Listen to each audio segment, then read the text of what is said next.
Hello, everyone. Welcome to Silence of Shadows, our Vampire the Masquerade Season 2. Ooh, and we are on the penultimate episode. Are you guys prepared? Up until I'm counting down 3, 2, 1, they were talking about stuff. So we were. I'm refreshing some rules in their minds moving into this episode that will be important that they should keep in mind when certain things come to pass. Like, y'all might die. Yeah, he's like, be prepared. I was like, we got the player death speech. You got die. Mathis sometimes gives us a speech like, I want you guys to all know that player death can be on the table. Like whenever every we once get in a while, whenever we get that talk. Yeah. It's always around the sheriff too. I wonder what that's about. I know. Again, I went into the game being like, I statted out the sheriff, I'm pretty sure. And then it's like, oh yeah, no, I statted him out a long time ago. Yeah. We'll see what happens. We'll see. Yeah, We shall see. Yeah, it's going to be an exciting episode. So buckle in, grab your snacks now. Maybe a box of tissues. I don't know. So today should be the last day with the weird time zoneness.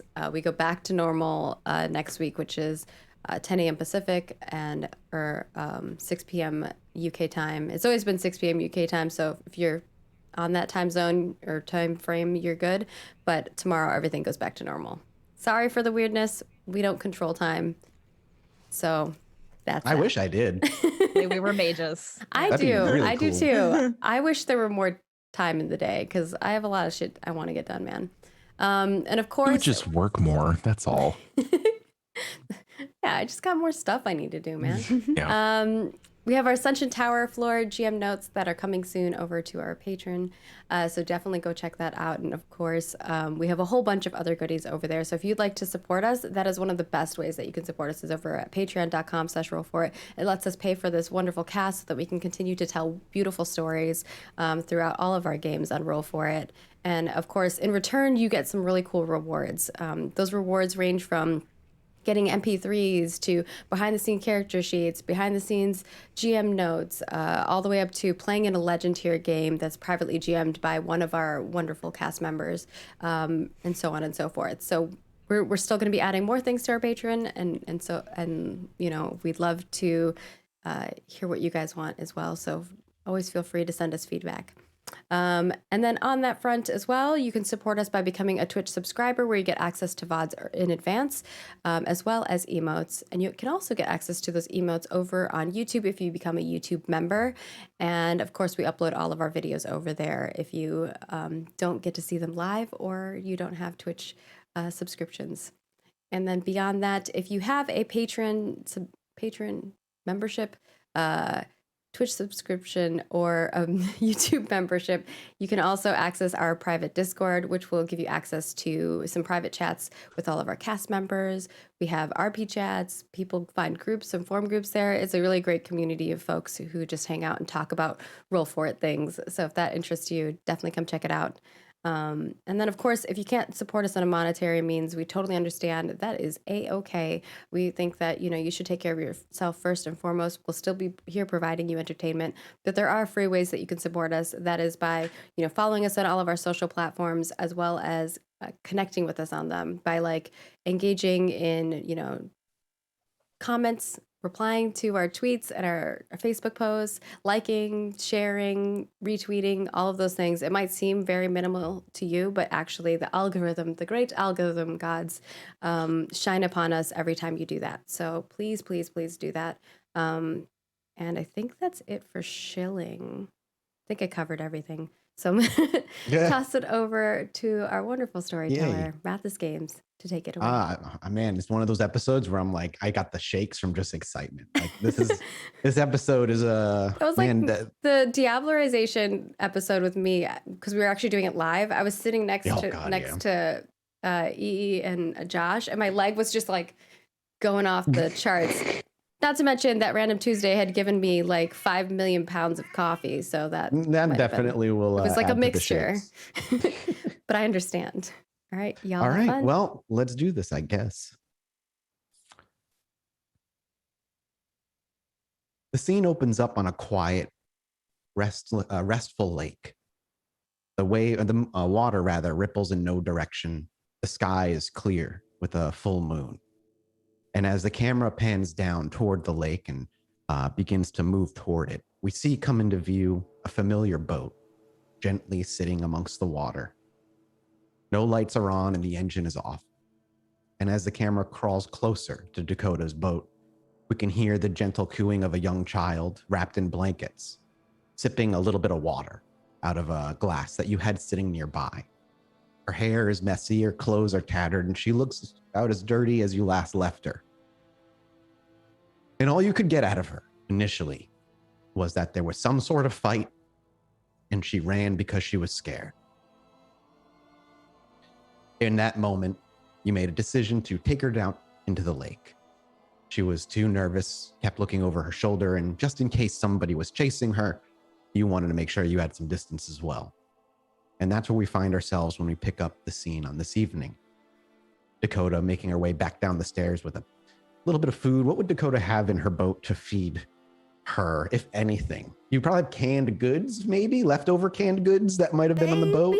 Yeah, there's Some probably canned like bar peaches? things like olives, that kind of thing. There's Olives, probably like amazing. really old. You bring Yeah, a thing of canned olives to the young girl. nothing of real sustenance, I guess. And but I do have water. Can't give her champagne. So That's true. And as you bring these olives down and hand them down with you can see a kind of a roughed, ripped open area where you kind of stabbed in your thumb claw and just kind of cut around it with a makeshift can opener and tore it open. You hand it over and she doesn't even second guess it. She just reaches her hand in there and pulls out a few olives and just quickly throws them in her mouth, chewing them and swallowing them rapidly.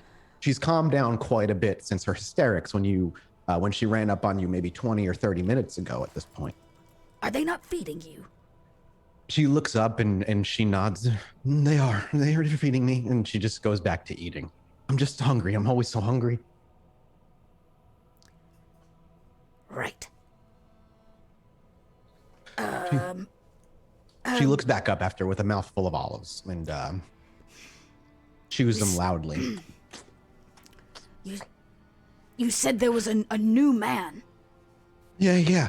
Oh God, yeah. Some old man knocked on the door and I couldn't hear what they were saying. They were over in the living room and then some people went with him and then some people said no and then there was a fight and then and then the monsters came and then the monsters showed up and that's when I crawled out the window as fast as I could. I took my the little hammer that they have nearby and I hit the window and I left. And she actually looks to her arm where you can see some deep scratches along it from the broken glass that she crawled through. All right, I know there's a first aid kit on here. Would you like to use? At least use a Band-Aid, right? Oh yeah. If you want to do a proper first aid and maybe do like something like that, or do you just want to slap a Band-Aid on the thing? A Band-Aid requires no check. And we'll do... It can't hurt to make the check, right? Yeah, it can't hurt. Intelligence medicine check.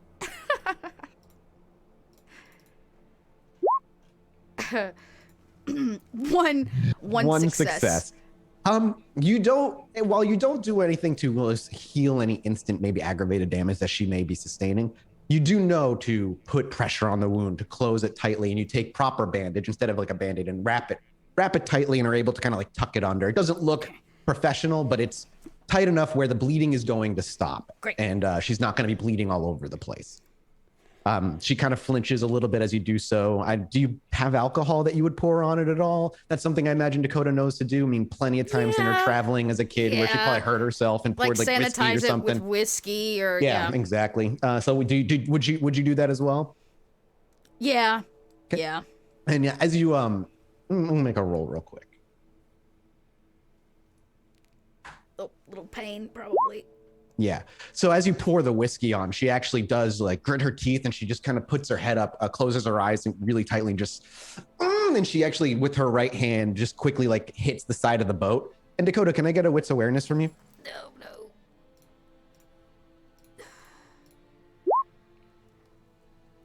Two.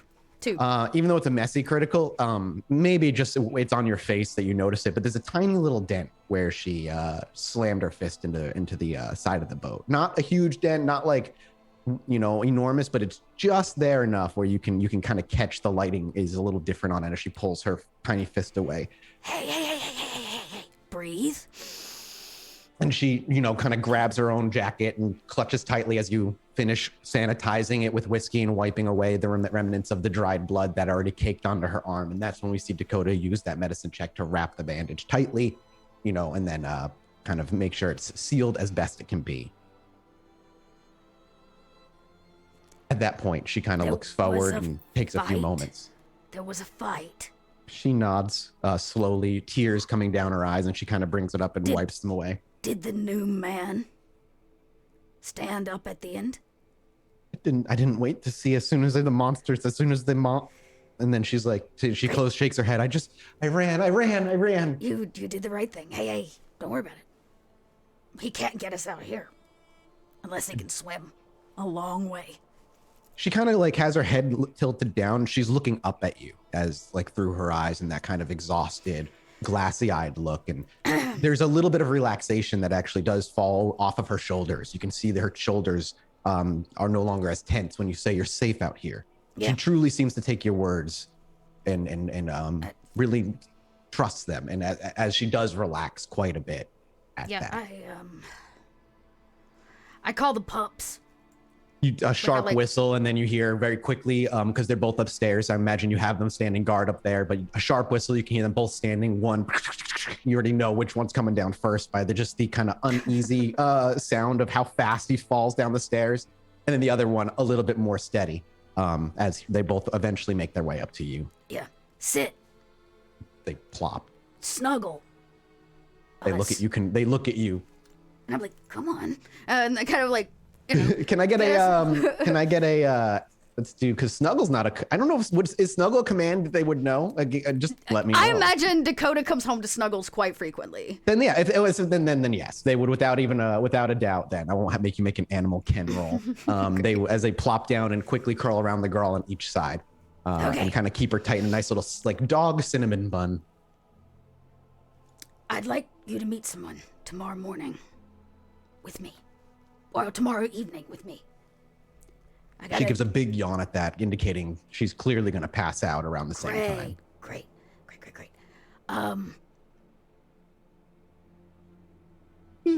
Dakota is like, you want to pick it? Yeah, you want to pick one. Gonna gestures to the book, all the books. Is there something that would catch a child's eye in your collection right now? Or are they all like the art of war, tactics, World War II, a warfare study? I can't imagine all of them are. Call of Duty Modern Warfare guide that you thought was a book is just a video game guide. No, she's been looking at. She started in fairy tales, right? Because that's what her and Bella read. So I imagine there's some down here. Because you had Grimm's fairy tales down here before. Sure. Yeah. But if you have some lighter stuff, then you just have like a typical fairy tale book that would be appropriate for ages like 10 and under. Perfect. Sure. Yeah. You just kind of hand her a very colorful, bright book on. It's a child's rendering of Grimm's fairy tales, more or less, just like a friendly version. Okay, cool, perfect.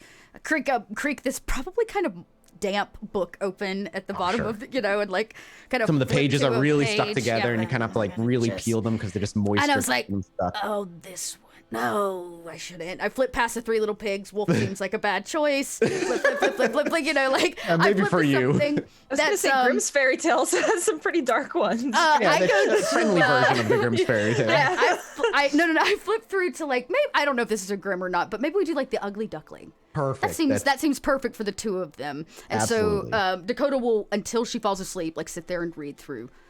She is out in 10 minutes. As you sit down and you begin to read to her, she actually nuzzles up and leans her head on your shoulder. And she seems to read along. Do you ask if she can read at all? Is that something that Dakota would inquire?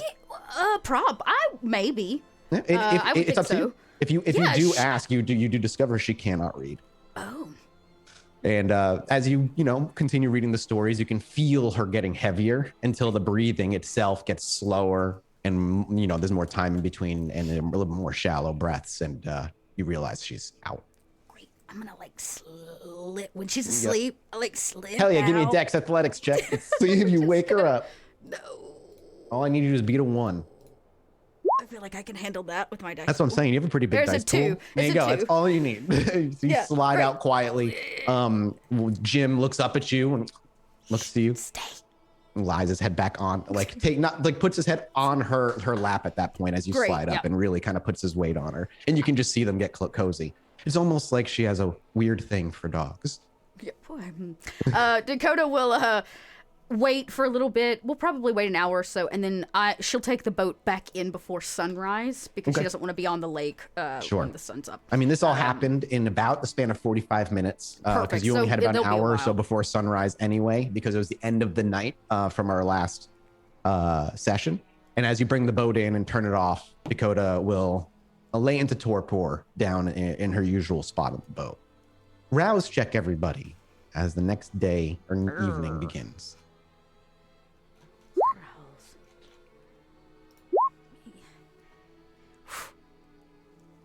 Hungrier. Dang it. What's your hunger at, Dakota? 3. Oof. Yeah, right. It's gonna be time to get some. Oh, Ava, I'm sorry. I did not see your roll. For some reason, my brain was like, I don't see Ava. And Ava does not get hungry. So Ollie, what's your hunger at? And Ava, what's your hunger at? 2 and I'm just 1. So we're at a 3, 2, 1. Dakota, we're going to keep the camera focused on you in this instance. As you wake up, there is the first thought isn't even the girl. The first thought is, I'm hungry. And then as you kind of take in your surroundings, you push that immediate beastly urge down and you are still in control. You're not a hunger 4 yet. That's where it starts getting really dangerous. But every thought is just almost motivated by hunger in a way.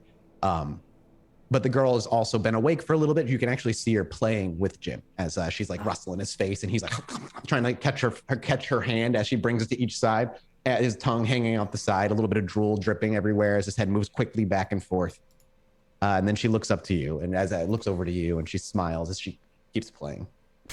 I hate to disturb the two of you, but we gotta go, kid.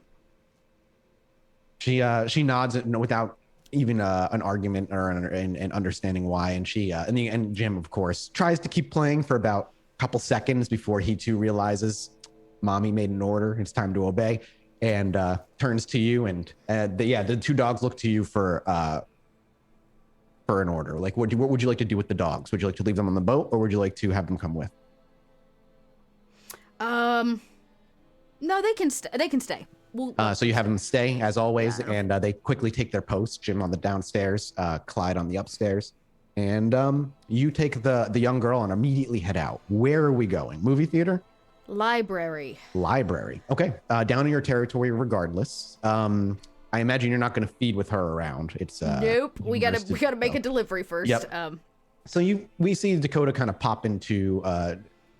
Do you take a cab, or would you walk this?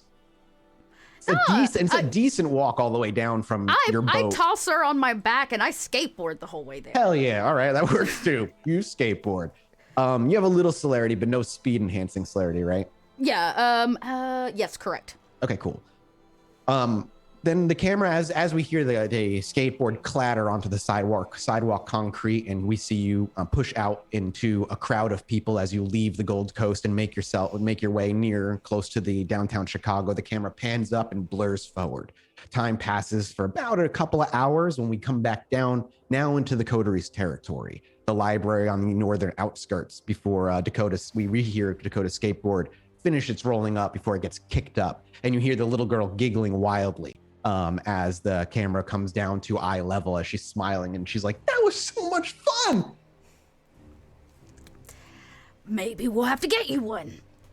Oh, that'll be so much fun. Oh, that looks so cool. And she kind of slides off your back and lands with a quiet little thud. And she looks up, she's like, oh, I've never been to a library before, as you make your way to the back door and knock. Yep. Because I'm assuming you told her where you were going. Yeah. And as you knock on the back door, and before long, a familiar, gentle, elderly woman's face greets yours. She peers out for a minute, and then as she sees you, an excitement crawls across her face as well. She swings the door wide, and she actually walks out, and she never ever does this, but it's been a while since you've been here, and she actually just gives you a little hug. And And then she backs up and she's like, I'm just so worried something happened to you out there. No, And then I'm still here. But that's all quickly taken away as she looks down and she's like, oh, and she looks to you with confusion. This is my friend. Oh, friend. Okay. And she's like, I look down and I go, well, introduce yourself. And, oh yeah, she looks. Sorry, I was like, when Yeah, she looks down. Introduce herself. Hello. Yeah. I need to look at the notes for her name. Do you remember her name off the top of your head? Because no, I don't either. Hang on, let me pop up in the notes. We have. I was trying to be cute about it. Now I don't actually. No, it's fine. Mathis wasn't prepared, and that's his own. That's my fault. Nobody else's. I might have actually made a note about it on my character. We have that giant note thing. Hannah. Hannah, there we go. Perfect. Oh yeah, after my niece. I forgot that. Oops. Great.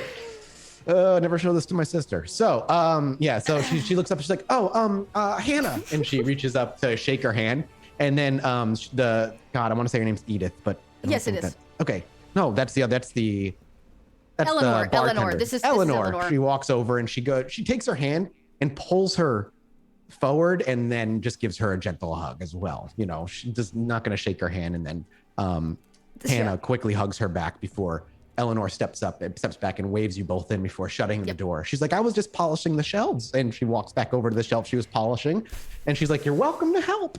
And she giggles. Starts. Well, I look at Hannah. If we are here, we're going to help. So grab a rag.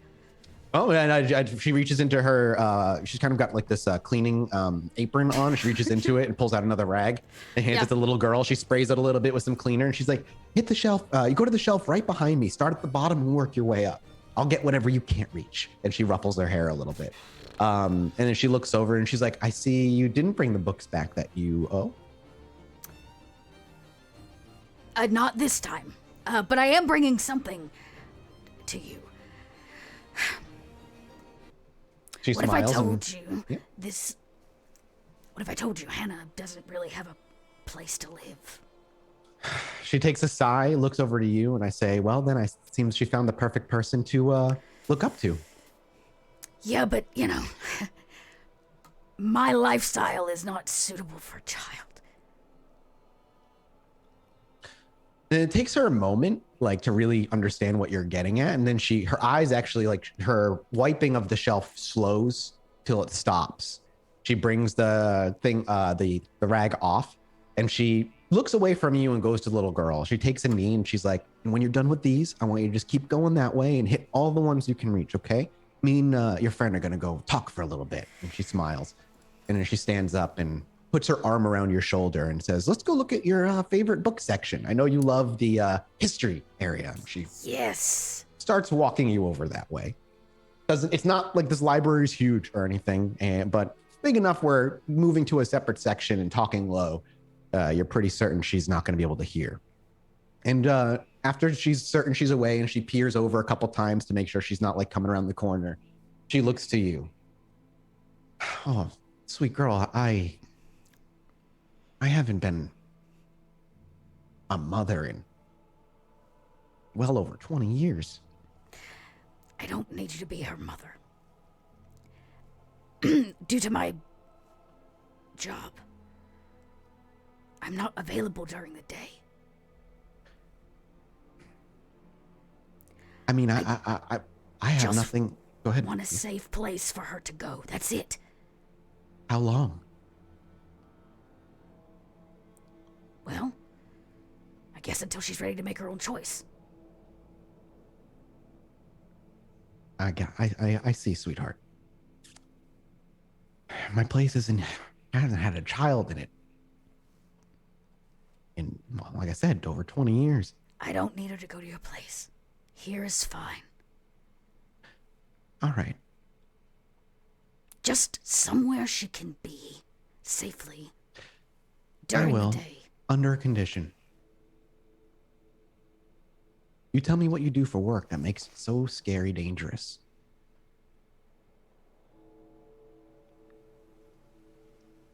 If I'm going to look after this little girl for you, and I'm happy to do so, she deserves to be safe, you're right. I gotta need to know why you can't. So let's say my boss has It's a bit of a bigwig. Friends in high places. People in high places don't get there by doing everything by the books. I had a suspicion, but Oftentimes they need a little bit of a hard edge to deal with things. do you need a safe place too? No. I'm fine, thank you. Plus, I'm not sure my presence with the two of you would be helping your safety. She takes a step close and just puts her warm hand on your cold cheek. Always so cold. You should go see a doctor about that, you know? Yeah, circulation problem. She nods. She's like, no, I understand. She gestures. She points to her legs. My feet are always freezing. I want you to be safe too. All right. I'll take care of Hannah. Just during the day, I need to find her place to go to school, and I'm gonna figure out somewhere for her to live. Us to live. I'll figure it out. I'll be back. I just want you to be safe too. I know you think you're all grown up and having to do this thing for the higher ups, but if you just need a place to crash and hide out away from them, get yourself out of that situation, I'm here. That's all. And then she, without letting you reply, goes into a hug. Thank you. I really appreciate that. But I need to go.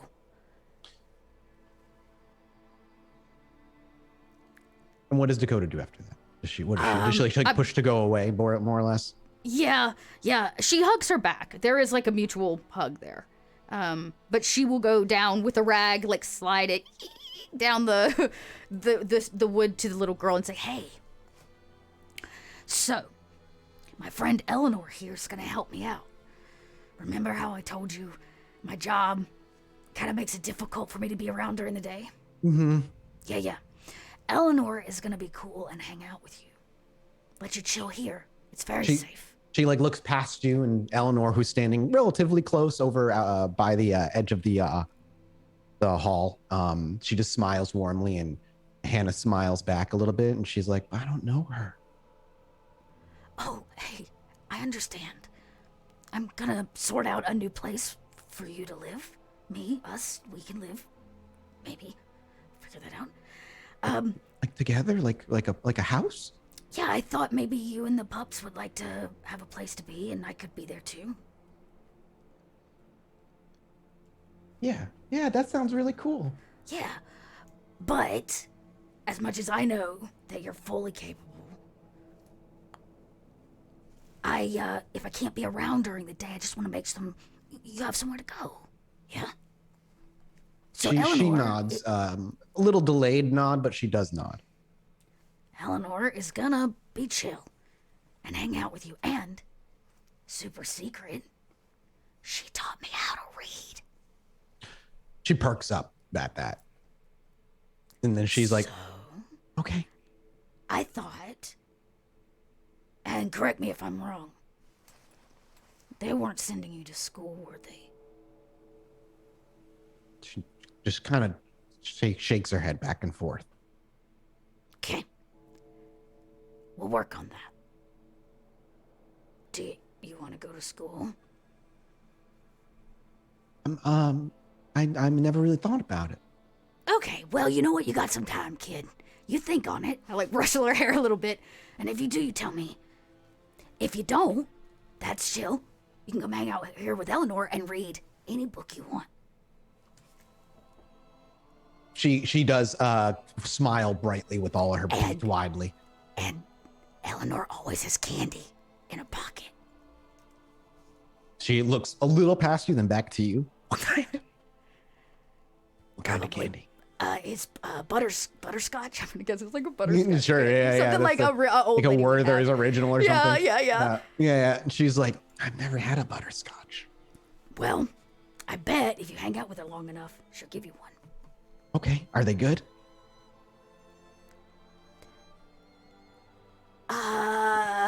You know what?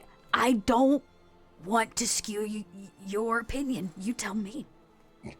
Okay. Okay, and she just like goes back to cleaning, and she's like excited and confused. Cool. Do you you like movies? Yeah. Cool. Want to go catch a flick? Yeah. And she quickly just like drops the leg. yeah. That's what I thought. It's like, cool. Hop on. She jumps onto your back. We're gonna go to bed at a normal time, and then tomorrow you're gonna come over here, yeah?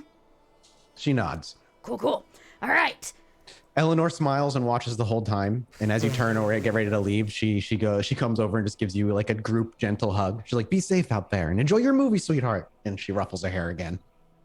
And she's like, stop doing that. She goes, do you know what a Star Wars is? No, she shakes her head. No. Oh boy. I like pop the skateboard. Finally, another one we can induct for our Star Wars cult viewing at the movie theater. And we hear the skateboard splatter.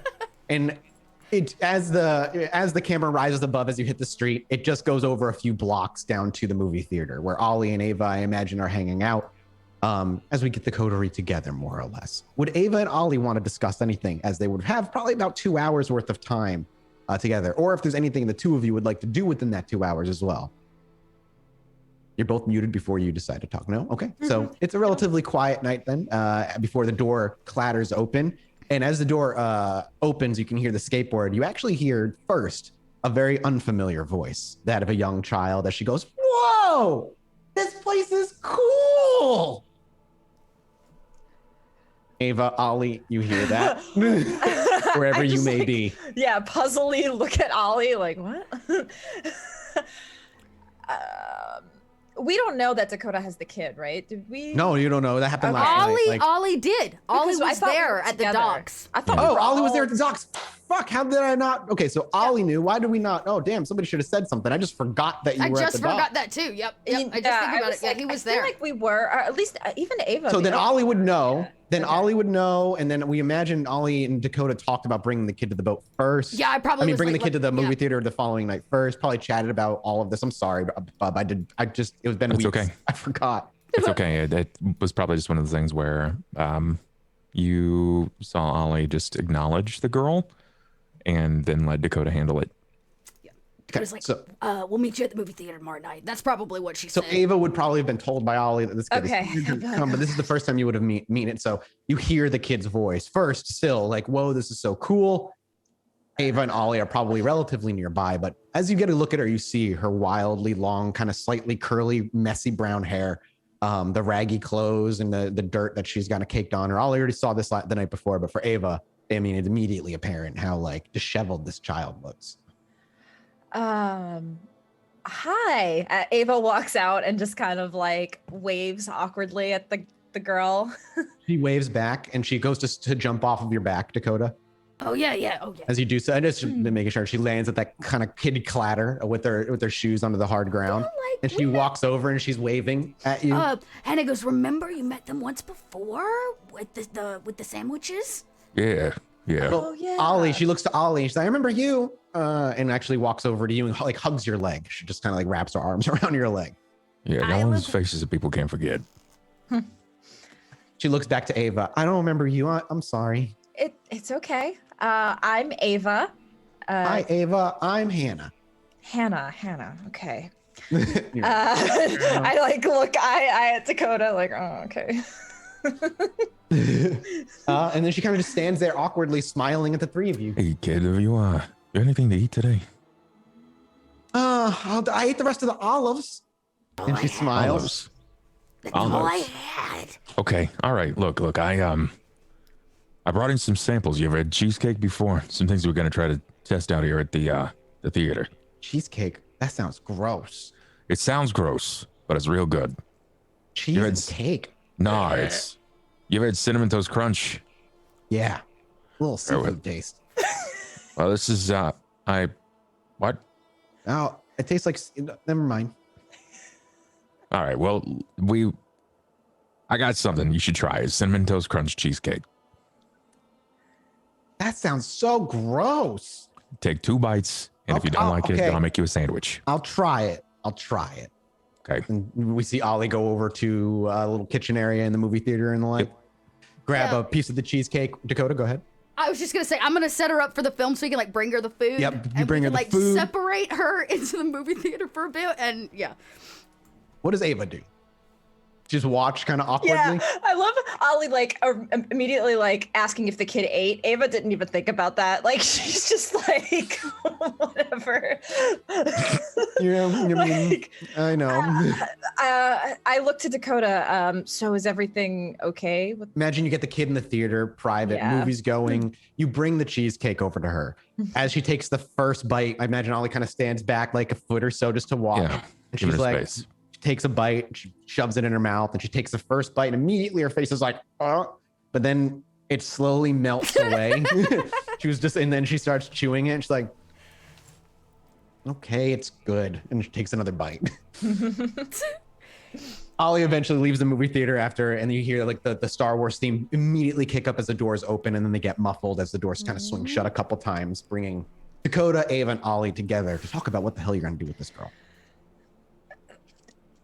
So is everything all right with her? What happened? Yep, no, I don't think so. It seems she witnessed some massive fight between the lupine last night, led by what my guts tell me is our bestie John, who seems to have found maybe his way out into the surface. She said there was some new man that showed up at the door. She's been living at a house with another lupine for a while. Big, mean man. She slipped out the window, but there was an altercation of some kind. She's not sure how it ended, but it seems that just because they're lupine doesn't mean they're all fighting for the same reasons. I mean, like, forgive me for making some sort of stereotypical prejudicial thought here, but the dogs, right? You ever seen a group of dogs together? Well, there's always one that tries to stand up and claim territory. You're like the metaphorical alpha of the pack. Yeah, I imagine when it said alpha over his door, they meant it. What if that was it? What if it was some kind of spat, like my old territory? You're the new blood here, or maybe he was just trying to reclaim his shit. I don't know. Join me or die? Yeah. Yeah. I mean, he's been gone for a long time, though, man. How long has that been? 50 years? 40? Somewhere around there. It's been a while. I don't... Longer. The last time the girl showed up, I didn't really tell y'all about that one. She, was the first time she saw one of them change, the man she was living with. She is really not. She doesn't know that she's one of them. Still. It doesn't seem that way. For whatever reason, I assume that maybe it's because she's not of age. She's not mature to adulthood. Yeah. I'm sure it takes time, but eventually. How does it even work with lupine? Is it like a puberty thing? None of you would know. Beats Like me. I remember being a teenager and having hormones coursing through me, doing some stupid shit, but like that's got to be way different as a lupine. You don't just.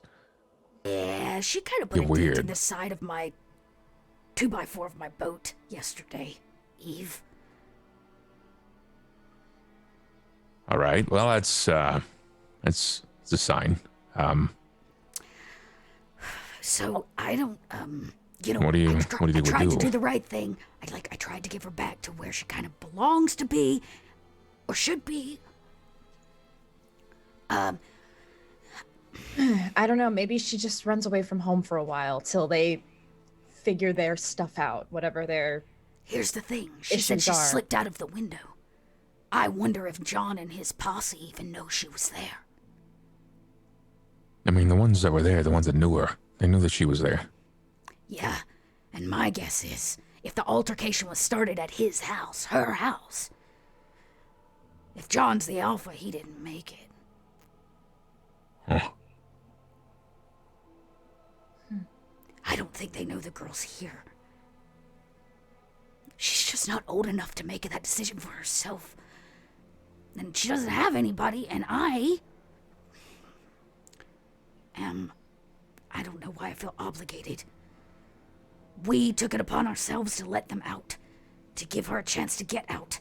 And everybody that she knew in that cage is now dead.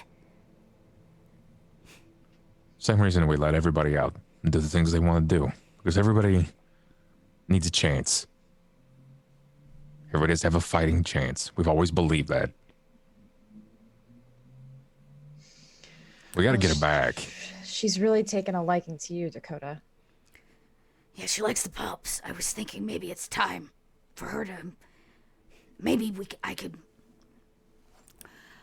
Okay, so I know there's a cell downstairs, and I like to keep people in it sometimes. But what if we converted that cell into a proper room? I mean, I'm not quite finished with it. It's not fully repaired yet. You want me to drywall up the bars? I was thinking maybe we could just give her like a real place. You know, it was a room to begin with. We turned it into a cell, and maybe because she's inside the theater and behind concrete, they won't be able to smell her out as much. Shit, I don't know how that's gonna work. What are we doing when she turns? I hate to give the girl a septic tank, you know what I mean? No, I get you. I remember the first couple of nights that I had turned when we are what we are. And the first couple of nights were messy. They were bad. And I don't know what that's like for a lupine, but I remember, correct me if I'm wrong, but Ava had lupine blood, right? Was it Ava or was it Crowley that had lupine blood?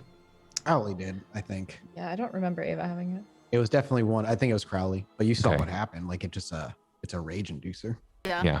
He basically roided out. Yep. I wasn't sure if it was one of you or if it was both of you. Yeah, Got saying I both. can't remember. Man, we've had so It was many. both. Then Yeah, it Ava was would both. remember. If Ava had it, and it's just a long time probably, Ava would remember tasting it and the pure. It literally felt like you, in a weird way, it felt like you were giving your beast more power. Oh yeah, Oh, I it do feeds remember the that. beast. Yes, Okay, interesting. I do remember that. Oh, God, Like it just gave it more of an energy zip. that was not a good time. Well, it was kind of a good time, but Like, look, if it's like that, right? What does it do to them? That's got to be like red line, right? Pure adrenaline the entire time. And I know under adrenaline, you don't make good choices. oh yeah, you do not make good choices. I can tell you that much. Yeah, you know, I'm with you, Ollie. That's if she starts getting those sensations, it's Okay, then how about this? I need a place to keep her. Maybe find an apartment here in our territory or a place somewhere, a cellar behind an old business. I mean, we can do it. I'm not saying that we can't. I just let me Eventually. reinforce it. Let me reinforce it at the very least. Because right now, I can rebar a brick and we can reinforce it to be like a bank hold, but it's gonna take a little bit of time. Give me a week. Just don't tell her, okay? I won't say anything. Okay. I don't want her to think she's a problem. I also don't want her to think she's a prisoner. That too. yeah. Until then, she can stay on the boat. It's fine. I've got a place for her to hang out during the day. But eventually, She's gonna have to go back. I was yeah, I'm okay with keeping her for some time and taking care of her, but we need to figure out a long-term thing of what we're gonna We'll do send with her. her. She has to be able to make that choice for herself. And right now Right. she can't. If we drop her off at John's doorstep, he's going to say, "Join me or die." Well, it seems like things are really heating up with the lupine. So Yes, I imagine they'll be gathering in force. This is why I wanted to build what I wanted to build. There's got to be some sort of arbiter or intermediary. Someone that can just not become so knuckles down in both worlds, but can operate between. If we set that up, we might have a good way to lay the girl out without them immediately killing her. Or maybe it is the girl. She's a peace offering of sorts. An arbiter. Maybe they won't kill her. Especially if she's one of them. And if she truly does have a liking to me, maybe at least she won't go in there with as much prejudice. That being said, I can't do anything about all of that right now. Yeah. I have a bad suggestion. I'm about it. What you got? It is our duty to technically report these things, right, as part of the Camarilla. And if the lupine are out and John knows our scent,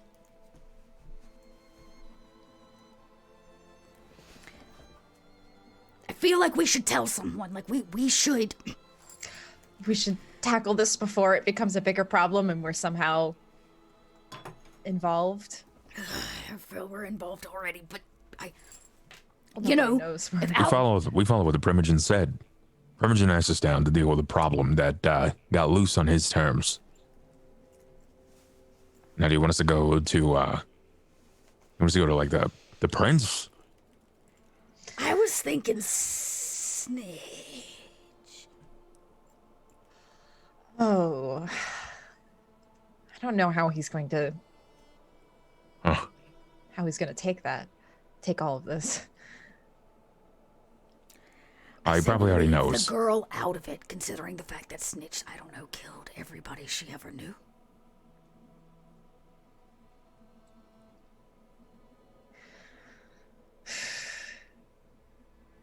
Then we've got to come up with something believable. How are we supposed to know?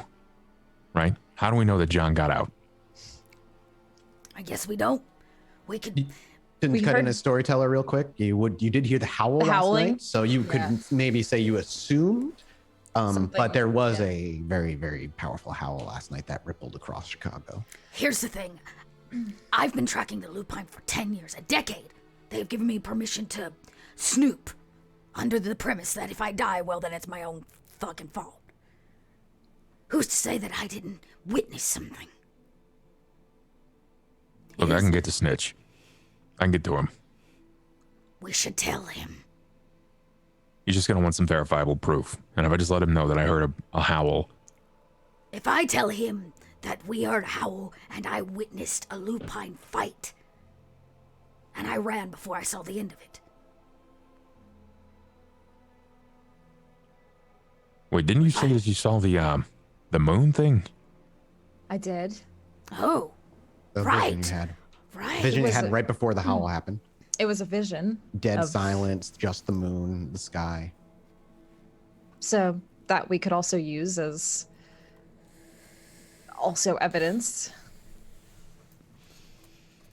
All right, I just don't want to step the Snitch looking like we're a superstitious sort, you know? Right. So is your plan to keep the child from Snitch's knowledge? Yeah, I think that's a good idea. Just want to make sure we go do that going forward. Hey, we smell to the lupine. Does that mean that Kindred can you, like, I'm asking you as a gangrel, right? Can you smell lupine?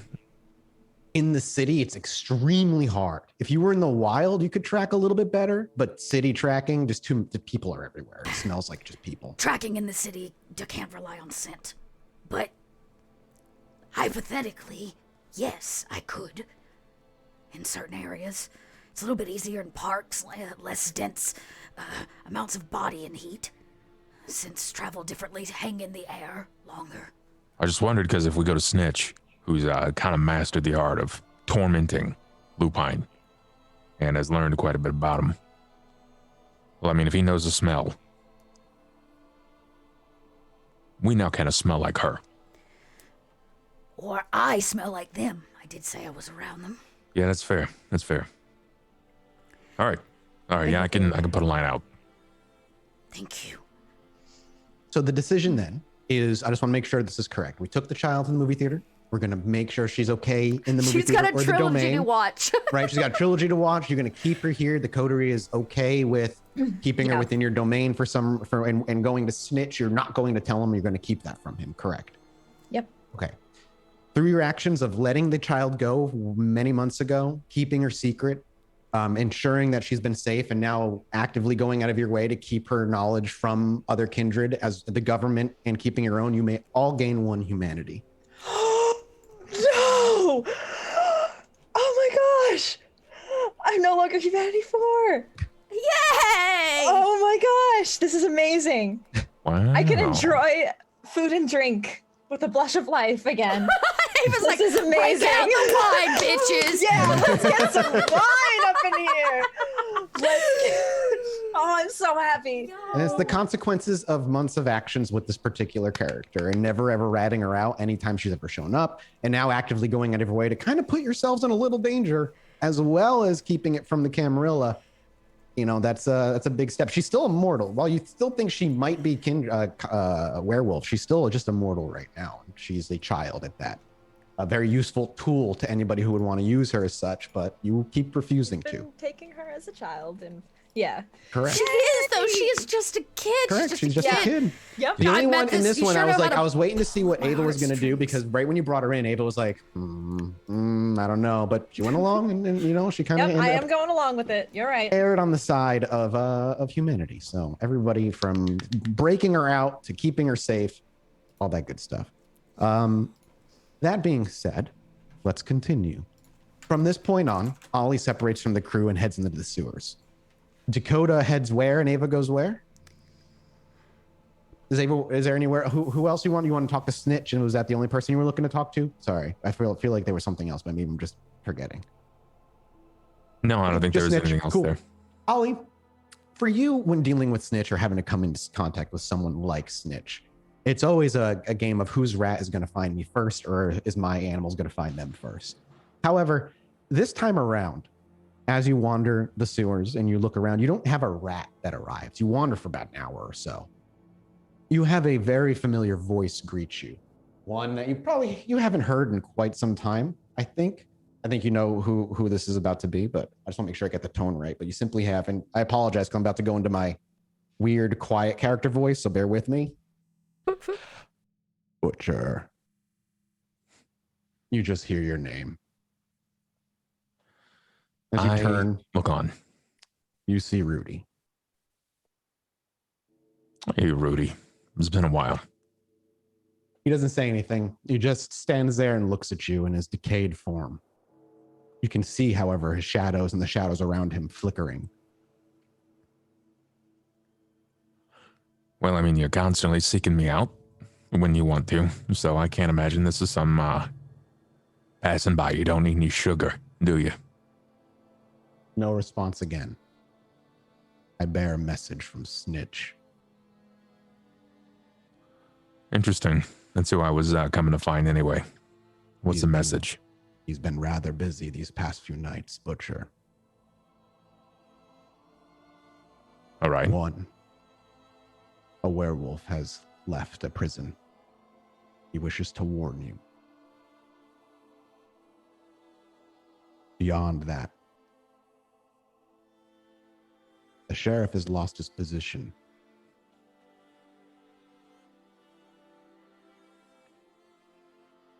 Any more to that, or are you just going to leave it at sheriff has been removed of his role in the Camarilla? More failures on his resume that cannot be stand for. Your son is missing. What do you mean? He's no longer at the house. Somebody has taken him.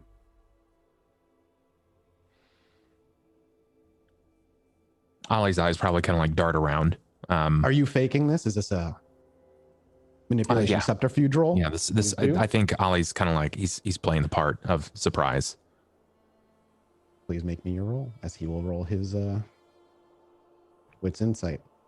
Sure. Ooh, not 6D100.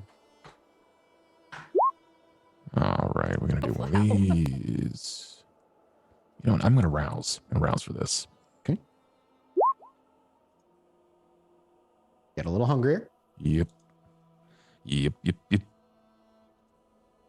Manipulation, subterfuge.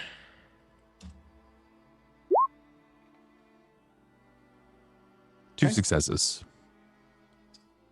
He goes along. He continues along with it.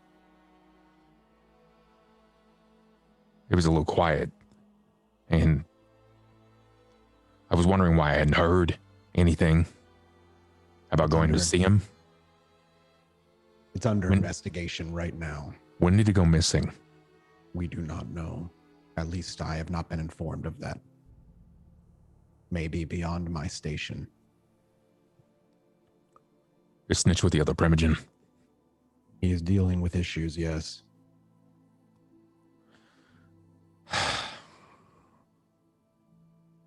Moreover, the release of the lupine also falls poorly on the sheriff's shoulders.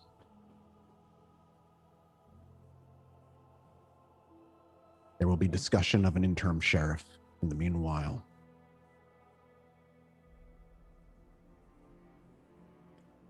Why was it falling on the sheriff's shoulders? It is his responsibility to maintain order and punish those who do not. Chaos continues to roam the city's streets of Chicago under his watch. It's his job to watch the lupine. Lupine safety, and especially those who have been imprisoned by our government. It's actually why I wanted to see Snitch. I was on a boat the other night, and just trying to enjoy a night out for the first time in a long time. And watched one of the members of my coterie. Eyes went wide. It was Ava. She was given a vision. And she said something bizarre about still silence in the moon. And right after her eyes came back, we heard a howl across the lake. He seems to chew on that. We did everything in our power to fight back the urge to just bolt, Rudy. To just get the fuck out. It wasn't normal. This wasn't like a dog in the streets. This was something intense. And I know that Dakota has been kind of watching on things. She's not really told us a whole lot. She just said that she's been allowed to watch some shit courtesy of permission. But she said she saw some shit. That's why we wanted to get to Snitch. Because if we heard it, we couldn't have been the only ones. And who would you like me to pass this information along to, Butcher? Pass it to Snitch. That's who we wanted to talk to, so it's got to get to him, right? I will only pass this information to those you wish to hear it. Why do you care about my wishes, Snitch? Doesn't say anything. Where you been? Our clan has been busy.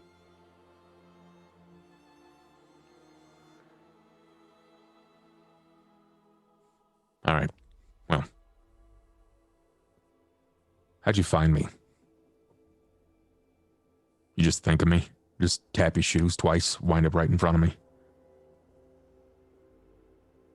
I watch you occasionally. Huh. You were my ward. I cared for you greatly. You like what you see? I am impressed with what I see.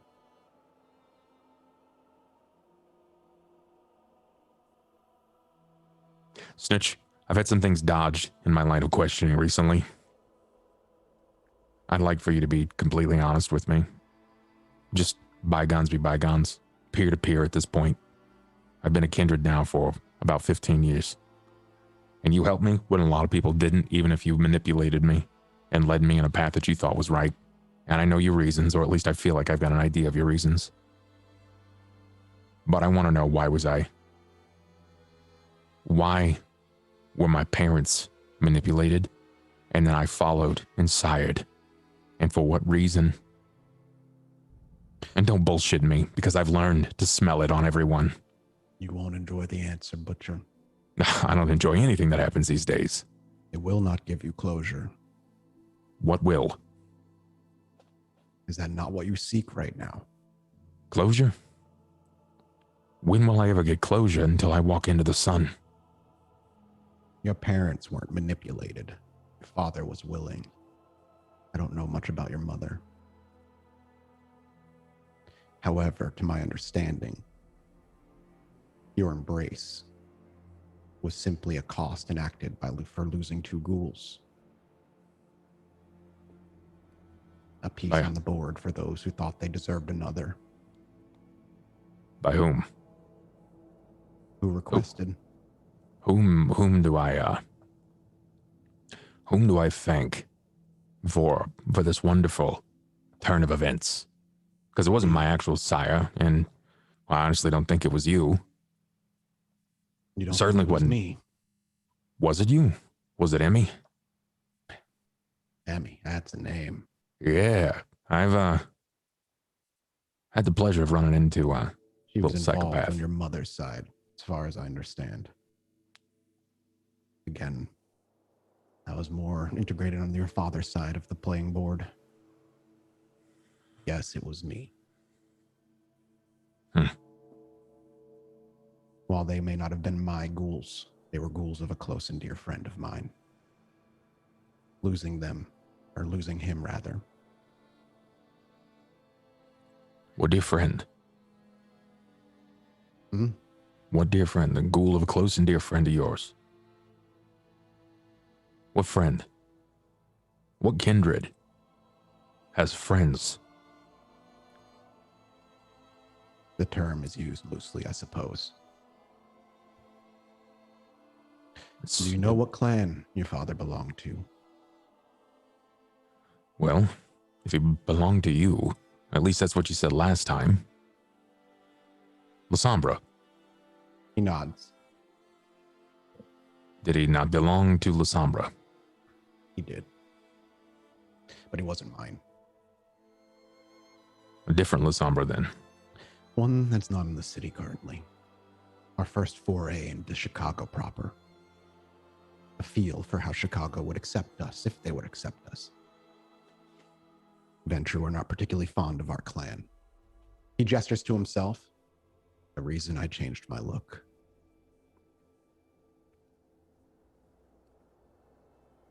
I've got my own Ventrue. questions about that, but I've come to realize that the Ventrue don't particularly care for the Lasombra. An old history, if you will. I've gathered that the Lasombra don't particularly care for Ventrue either, though. They do have a thing against us. So it seems. So did you forget him? Who this friend of yours was that you decided to take a care for? No. No, I haven't forgotten her. Perhaps one day I'll be more open to speak with. But as it is, your revenge. The Ventrue wanted to take you. Which Ventrue wanted to take me? The clan hadn't decided. They were still in the negotiation phase, trying to figure out who might take you for their own. Why was it being watched so hard, Snitch? Just doesn't make any sense. Up for negotiations, you act like I'm a first-round draft pick. You were the child of 2 ghouls. What you knew, what you didn't was in the air. Yeah, that's important, that part. The child of 2 ghouls. Was I just a experiment? You were not an experiment, no. You were a curiosity of, what was your friend's name? Zachary Heloise's sire, Malik. Yeah, I can imagine. Never did get his hands on you, though. And you returned before he was able. Sure, there were curiosities. The Tremere were curious, certainly. What if they're still curious? What would it reveal? At this point in your unlife, likely nothing. What it could have been, though, rumors of revenants, something along those lines. Yeah. Is it part of the reason that my son was watched so closely that he was actually given a bit of a break? Or was that just leverage? Little column A, little column B. It's about what I thought.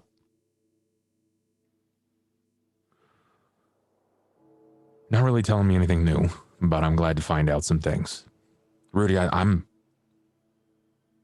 not mad at you for helping me get where I am.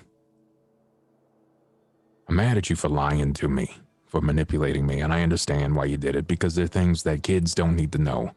And in that world, even though I was a man, I was an adult, I was still very much a child. I get it. And I care for you greatly still, against my better judgment. That's why I came looking for you. She wants Ava, you understand. I know. We all know. It's not a secret. Do you understand why? No, I can imagine it's a lot more than just being a pretty body.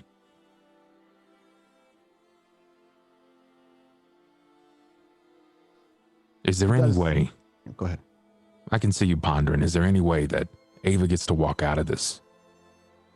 He shakes his head. I don't know.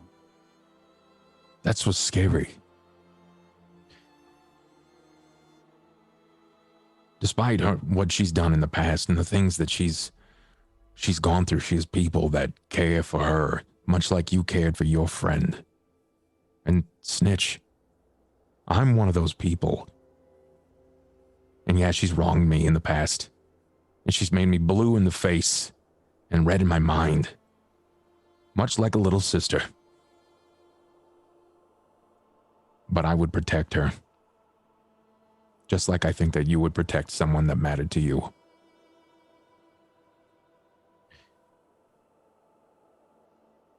Imagine for a moment. You are in the beginning stages of a new clan. The progenitor itself embraces you. But afterward, he swears off ever embracing a woman ever again. How would that make you feel? I do ponder that quite often over the course of thousands of years. How would that make me feel? To have the very root of your blood.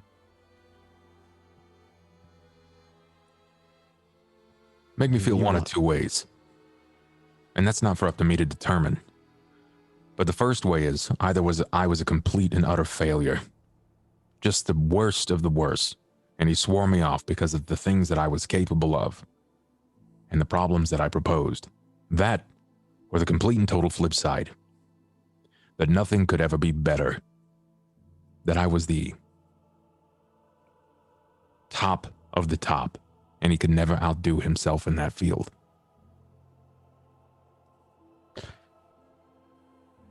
I do not know, or do not pretend to know how she feels. Only that she holds a great disdain for being abandoned.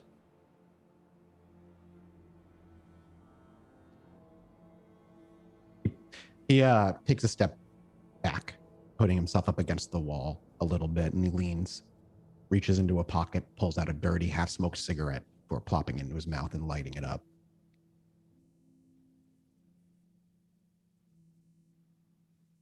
That's all I know. Why do you follow so, I don't want to say blindly, because it doesn't seem blind. It seems guided. It's just because of clan.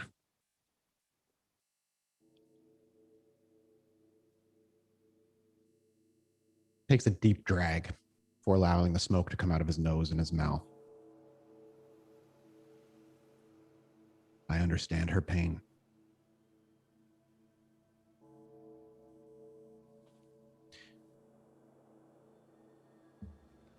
He shakes his head again. That's why I refuse to abandon you, Oliver. We all make mistakes. We all get abandoned. Even if there's someone silently watching us from the shadows. It doesn't make a difference if we don't know they're actually there. In some ways, Rudy, I wish that I had been left alone. Because I grew up in this world with a sire who didn't want me. A Mala who was just conveniently there as far as I knew. You were just a friendly face for so long. And I didn't know why.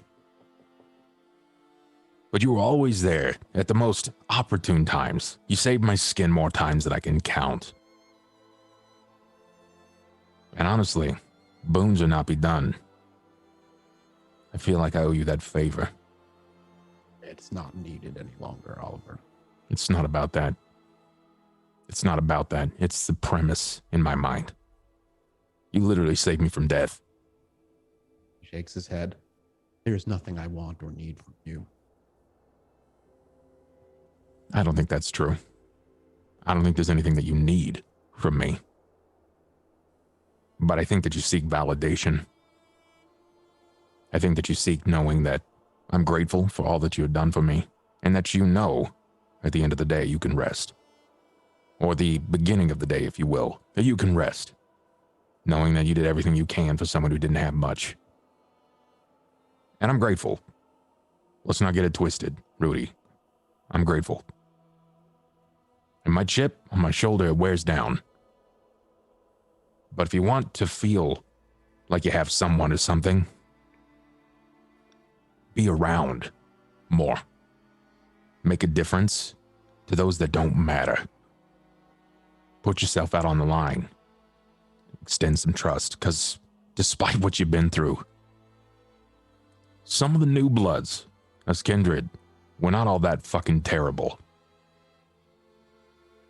Or maybe I just speak for myself. I feel we all do.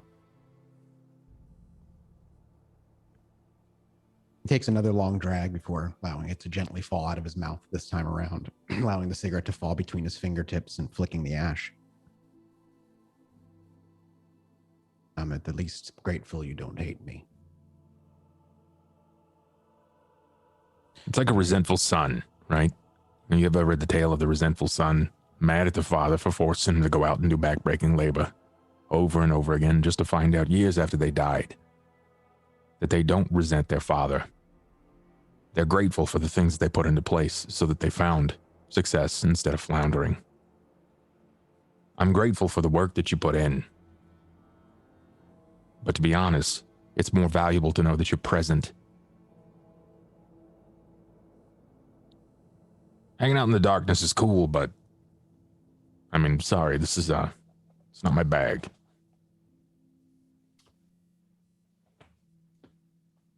He takes his final drag.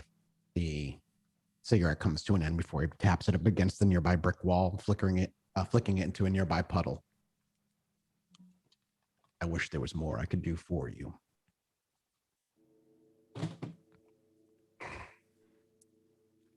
You still may yet have that. Understand that I understand her motive and her drive.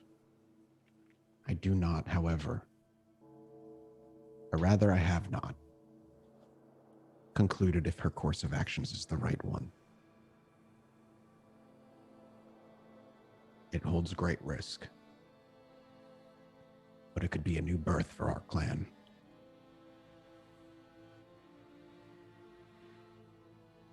At what cost? Good question. I am not certain.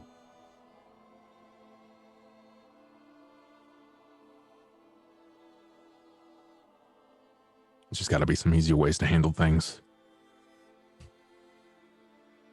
He shakes his head in kind of confusion. Easy ways of dealing with our kind does not exist. Rudy, I'm going to tell you something that probably no one else has said to you. In, I don't know how long, maybe 1 billion years, depending on how long you've been alive. It's real simple. It's what friends say to other friends. I'll see you tomorrow. He just watches, I assume, as Ollie turns. Yep, and walks. If Ollie ever looks, does he ever look over his shoulder, or does he just kind of walk straight? He just walks. Okay. And the camera will kind of hold back and see Ollie walking away in this diorama type view before you turn down an alley and make your way through the sewers back to the movie theater. Yeah. About an hour has gone by, Ava and Dakota. I have fed during that time. Yes, you may have, if you would like to feed in your domain. Although your domain has been recently pretty heavily fed in, runs a risk of problems, but I'm not going to worry about it too much. Just go ahead and make your hunting roll. Sorry, I just openly weighed whether it was worth it or not. What is that? That's strength roll, right? Yeah, for your alley cat feeding style. Yep. But would also Ava and Dakota like to have a word, as you would have time together privately within the movie theater? 3. I really hope I start rolling better before today's over. 3. Yeah, well, 3 is enough to feed in your domain. Cool. You're Great. going to feed two dots? Yes, I'm going to feed 2 dots. And then Do I will not come injure back. the human. And okay. So was there conversation between Ava and Dakota that would like to occur? I imagine Dakota's like, hey, watch the kid for a second. I'm going to go. And I like run outside and and I'm back in like 6 or 7 minutes after I'm God. I'm like, okay, I'm feeling better. If there's any more than 15, we'd be having problems. I don't know how to handle this kid. Are you? She probably hasn't moved, has she? She's Yeah, just like she's watching just like the movie. with the popcorn, probably, just like Okay. sitting there. Okay, thank God. If she had to go to the bathroom or something, I don't know how to deal with that. So, She's 8 years old. No, No. 9, I think. 9 years old. like, I don't know if they have to like be trained to do. It's. Okay, do me a favor. I really appreciate your help. Just stay away from the kid. It's probably for the best. So, If there's nothing, we can move on. thanks. Yeah, Dakota's like, thanks for not, freaking out about the kid or whatever. It's fine.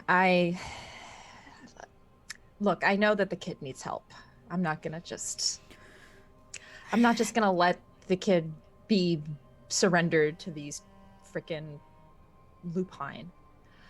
It's all right.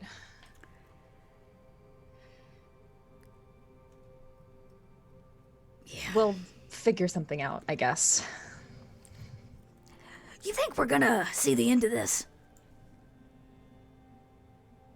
See the end of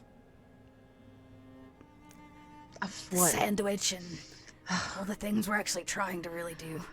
I don't know. I honestly don't know. When it's all done, and hypothetically speaking, she's gone. What are you gonna do?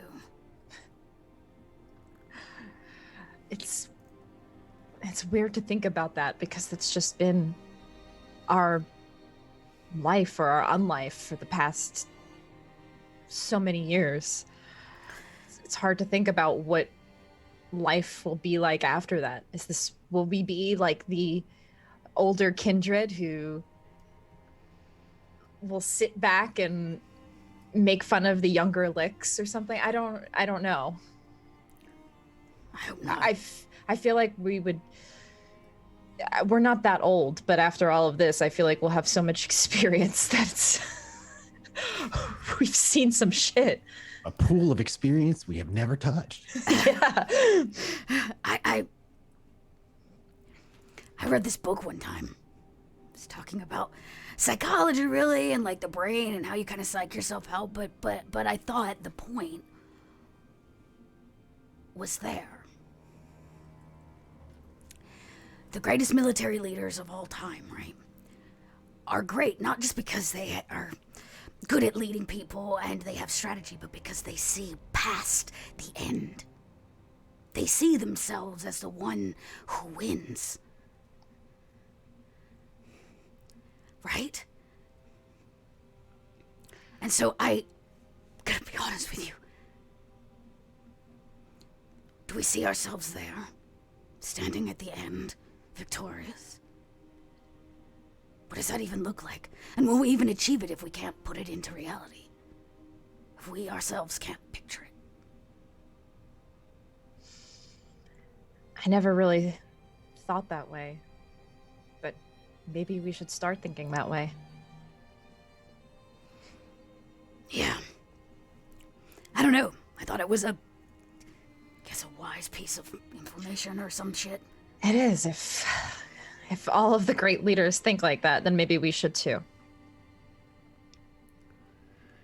I guess if we want to be great leaders. We seem to be handling things. I don't know. I'm proud of us. Yeah, I'm proud of us too. We've really fucked some people over, you know. The world lives in balance. Shit will come back around, Ava. It was fun, though. It was. It was really fucking fun.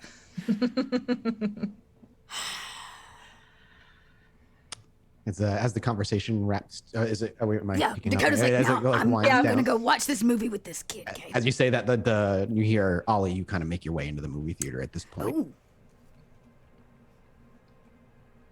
You're back. I mean, I didn't like enter a powwow or anything, right? No, there has been no powwowing. No. Not really. The kids moved on to popcorn and the second film. Oh, wait, not quite, because it's only been an hour. But she hasn't made a peep since it started. It was good. Or that or she's asleep. Yeah, she could use more sleep, no doubt. So I How didn't did get it- to snitch. Oh? The snitch is, indisposed. Of course. He is a primogen. Busy primogen. Yeah, but I had a bit more of a surprise meeting. Oh? Yeah, Rudy. Rudy popped up. No? I want to say it was a little more than brief. But he wanted to let me know that there is a werewolf loose in the city. Oh, I so see. they know. Yeah. He also wanted to let me know that my son is missing. Oh, no. And he also wanted to let me know that the sheriff has been removed of his position. No, really?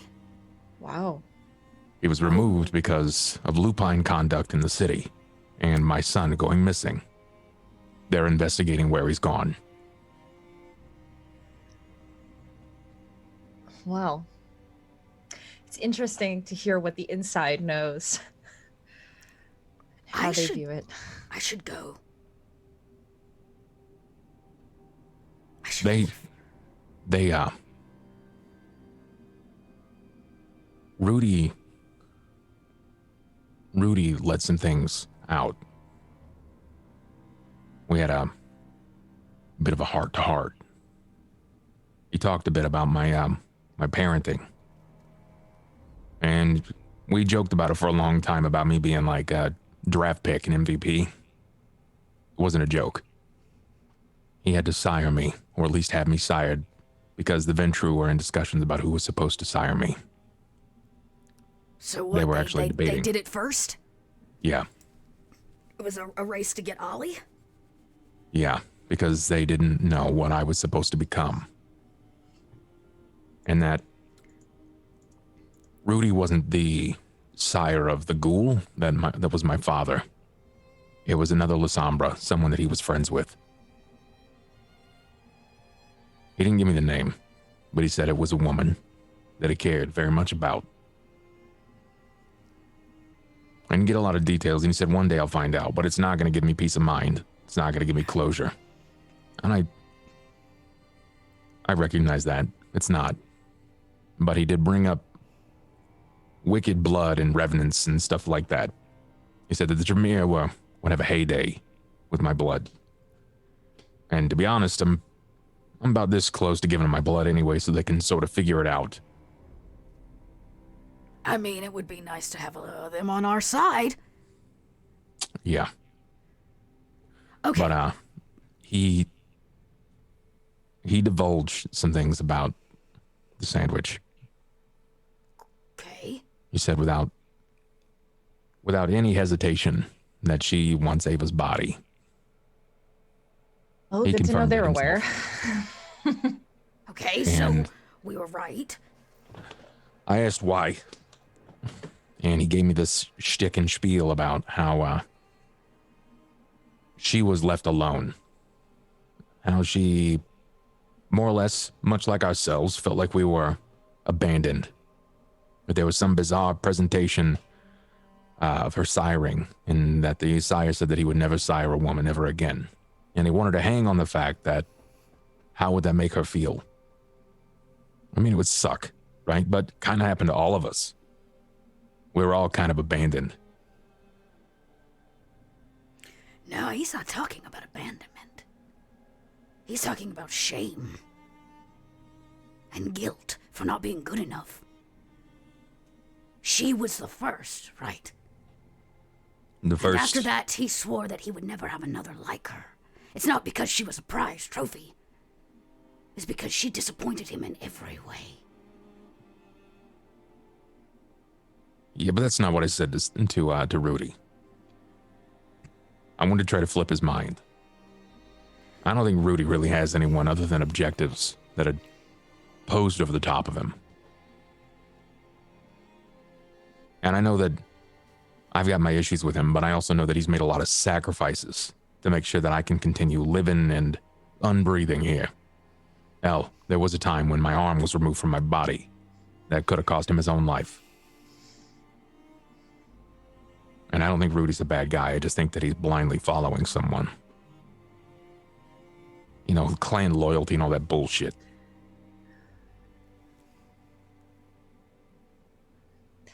Yeah. Kind of we go- understand. Yeah. But also, I don't know. I think Rudy. Do you think that he is gonna ever change? I don't know. I don't know if he's ever going to change, but I still think that that's yet to be determined. Rudy said he still cares a lot for me. And he said that in his own way, that he's proud of me, which was probably the nicest thing that a kindred outside of a coterie has ever said to me. But it was his own way. So, is he going to come around? Is he going to start being more present? I don't know. With some hope. We'll see. I mean, he can start by making Lasombra not look so fucking bad. Yeah. But I don't Well, know. he's gonna be a real happy camper when she wipes them all out. He'll be Yeah. real loyal then. Either way, Snitch, he said he was going to report into Snitch and let him know that this is happening. However, Rudy's old enough to know when something is off, and I don't know if he could see through it, but I lose my poker face when it comes to Rowan, and I did everything in my power to dissuade him, but I don't know. Either way, if anyone is going to know outside of us, it's going to be Rudy, and I don't know if he's going to say anything to anybody else. Well, I did it so Rudy can come talk to me about it. Yeah, let's just keep playing it like we don't know what happened until somebody Just bear in mind, figures it out. he's Lasombra, okay? He can move in the shadows. Yeah, oh, God, I hate that. Hey, Rudy, if you're listening, come talk to me. He shows up out of the shadows. Hold Yeah, on. there you go. Fancy See? unseen. I turn it on right now. So, can we go back to the part where you said the sheriff was fired? Yeah. Don't actually know where he is. When I asked what was going on, said that this was a recent decree and that the sheriff has been removed. He's no longer the sheriff of Chicago. That there is an interim sheriff, someone who's going to be taking the role. Well, Mr. Hodges is not going to be very happy about that. No, not even a little bit. We should definitely Hey, we should, keep very close together for the next Ava. few nights. remember that plan we had the last time this went down? Where we were a bit afraid for the showing up and the Yes. Yes. Right. Great. Okay. What was our plan the last time? To get him in a public place. Yes. So there's witnesses. Yes. Yes. If I'm going to fucking die at his hands, I will assure that somebody will drag his lifeless body out. Well, I know where I would go if I were him right now. He's got no house. He's got no hobbies. He's got no. What do you do when you bikes. lose your job? You go to the painted lady. You get a fucking drink. Oh shit. Ollie, Dakota like hooks her hand in yours and pulls herself really close. You read my mind. Oh boy. Well, before we go, I'm probably going to need to stop and get a drink. I don't need any accidents happening. Oh, I already did that. Have at it. I kind of pulls up his hands and you see the shake that's that idling Yeah. rests. Let's get you fed. I Dakota don't think fed. she's going. I fed. His body's. I mean, he's sitting by a dumpster out back. I think that's probably a good idea. Whoever needs to feed, the domain is probably not a good place to feed right now. Dakota just fed in the domain, Yeah. and you guys have been feeding here heavily. What if you fed at the painted lady? Fangs out. I mean, it is a fangs out territory. You could feed there. Would feel much more comfortable going into a place where I have little issue feeding. And that's going to be in my bar. Your bar. Yep. Your bar is where Okay. you'll feed. You won't have to make a roll. There'll be somebody in the back you can feed from. So go ahead and bring it down. Ava's the only one we need to concern ourselves with at this point. Would you like to feed at the Painted Lady if that's where you go? What's your hunger at? Mine? Oh, I'm good. Oh, okay. You're good. I'm at hunger 1. Oh, okay. You're good. You're good. That's right. Everybody's at 1 then from this? Yep. Yep, I And think so- we're all like, Yeah.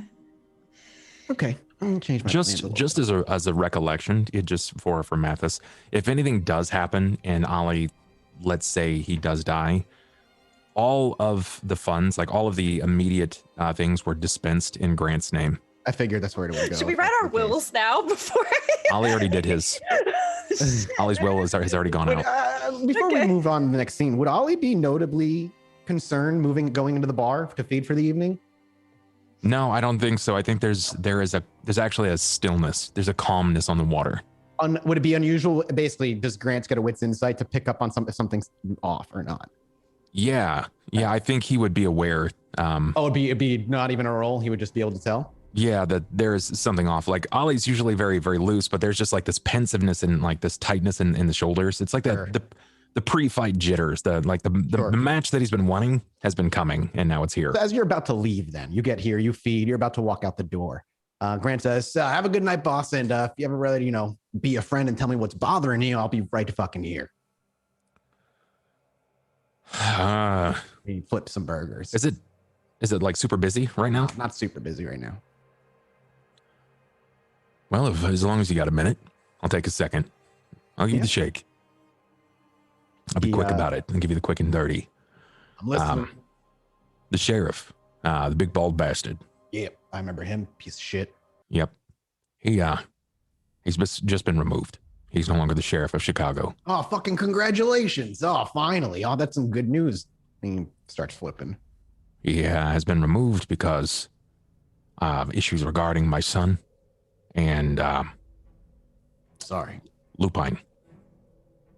I don't know shit about that, so. It's werewolves, Grant. No, yeah, I got that part. I've heard you talk about it before, but I don't know what the hell the issue is with that. I don't want to know, is what it boils down to. But Yeah, congrats well- still. He was removed, and he, since he's lost his job, he is probably out drinking. And Yeah, some things never change, even when you get turned, huh? that's right. And we've got a bit of a bone to pick with him. You won't wait. You going to look for a fight? I think so. Yeah. He puts the spatula down. He walks out the front. You hear him clatter around under the bar. He's like, "Haley, watch the kitchen." He walks in the back and he has a shotgun hoisted over his shoulder. "All right, fuck it, let's go." Right now, this is a little different. We're going to an establishment that's it's going to be filled with kindred.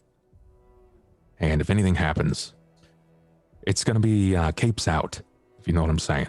It's going to be real blustery, and you might catch someone and you might kill a random person. I can calculate my fists. I can't calculate your bullet spread. Well, then he kind of cocks the shotgun and he puts it on the prep table. If he comes here, he's fucked. Yeah, if he comes through, he's not invited.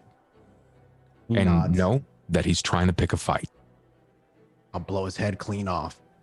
If you get the shot, he's fast, he's dirty, and he's got a problem, particularly with Dakota. And I've not done anything. I've been biding my time, but he laid his hands on Dakota, and I am not okay with that.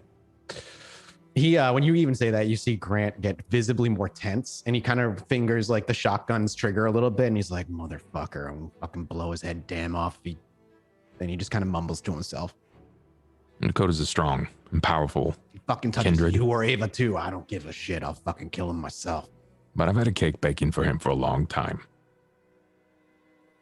So, if anything bad happens, he gets the drop on me. Guess what? The bar's yours. He cuts you. Stop. Shut the fuck up. If you die, I'm fucked, dude. Don't you fucking die on me. No, I don't intend to. I'm not All right, exactly leave looking it at forward that. to I'll it. see you tomorrow. Yeah, bud. I pat him on the back. Yep. and I'll he- see you tomorrow. He points to his beeper. If you need me, just tell me the address and I'll be there. Yeah, I will. And he pats his gun one more time with a wink, and then he goes back to flipping burgers. And that's gonna be that. I'll on the way out, I'll grab like $40 out of the till, and I'll slide it over across to Haley. Sure. What's up, dude? Take some pressure off of Grant tonight. He's gonna be a little tense. Everything okay? I don't know. We're about to find out. Either way, this is for you, because you're probably gonna have a busy night. Just take some pressure off of Grant. Yeah. I'll help him out. Does he need to like borrow one of the back rooms? No, I don't know. I don't think that's the case. I just dropped a caseload of stress on him, and he's probably gonna be worried. And hopefully it all blows over by before the night. I promise I'll help him, but I can't promise I ain't gonna tease him. I wouldn't expect anything less. She giggles. Oh, she looks around. It is just a fucking Tuesday. I'm not expecting to get crazy in here. I'll help him out. Thanks, Haley. I appreciate that. Yeah, have a good night. Whatever it is you're going to do, big guy. And I'll tap the bar and kind of like nod and be on my way. And off you go. And as the camera cuts from that, it'll immediately pick back up with muted music on the other side of a steel door as a Nosferatu ripples into existence with a big smile on his face. But we'll take our break here, and we'll pick up with this club scene, bar scene, when we return. Don't go anywhere.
Hello, welcome back, everybody.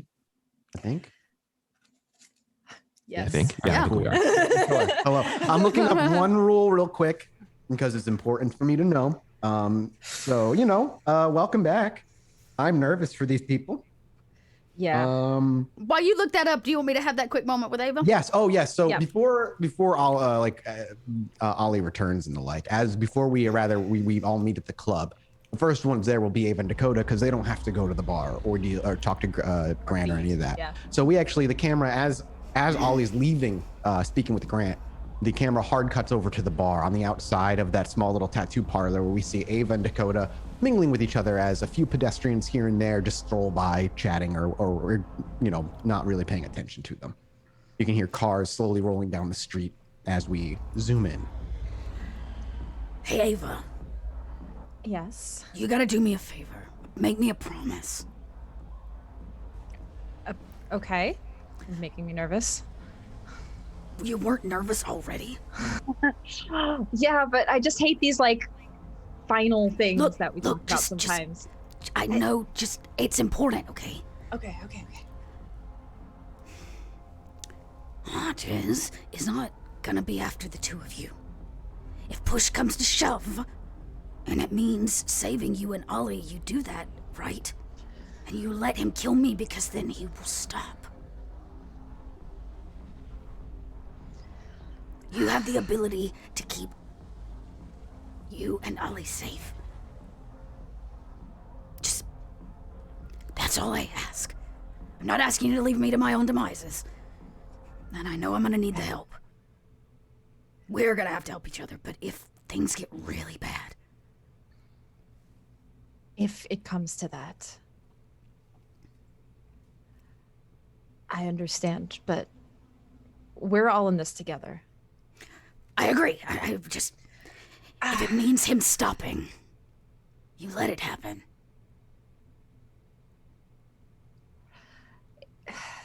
Yeah. I will. Okay. Thank you. And the girl, please And the girl. just take. We'll take care of her. We'll keep her safe. She can have the boat and the dogs. And Yeah. take her to the library. Yeah. Okay. Okay. Yeah. Okay, just make sure that, okay. It's fine, it's fine. Ava's just gonna give Dakota a hug, a quick hug. It's gonna be okay. I mean, you know what? If it's the end, at least I took everything from him. I said I would, and Dakota always makes good on her promises. My favorite moment is still us sitting on that rooftop. It was, He fucking deserved it. yeah. But it's okay. He's gonna get what's coming to him, and Huh, here's to hoping. Looks like he already has. Now he's just gonna take it out on us. yeah.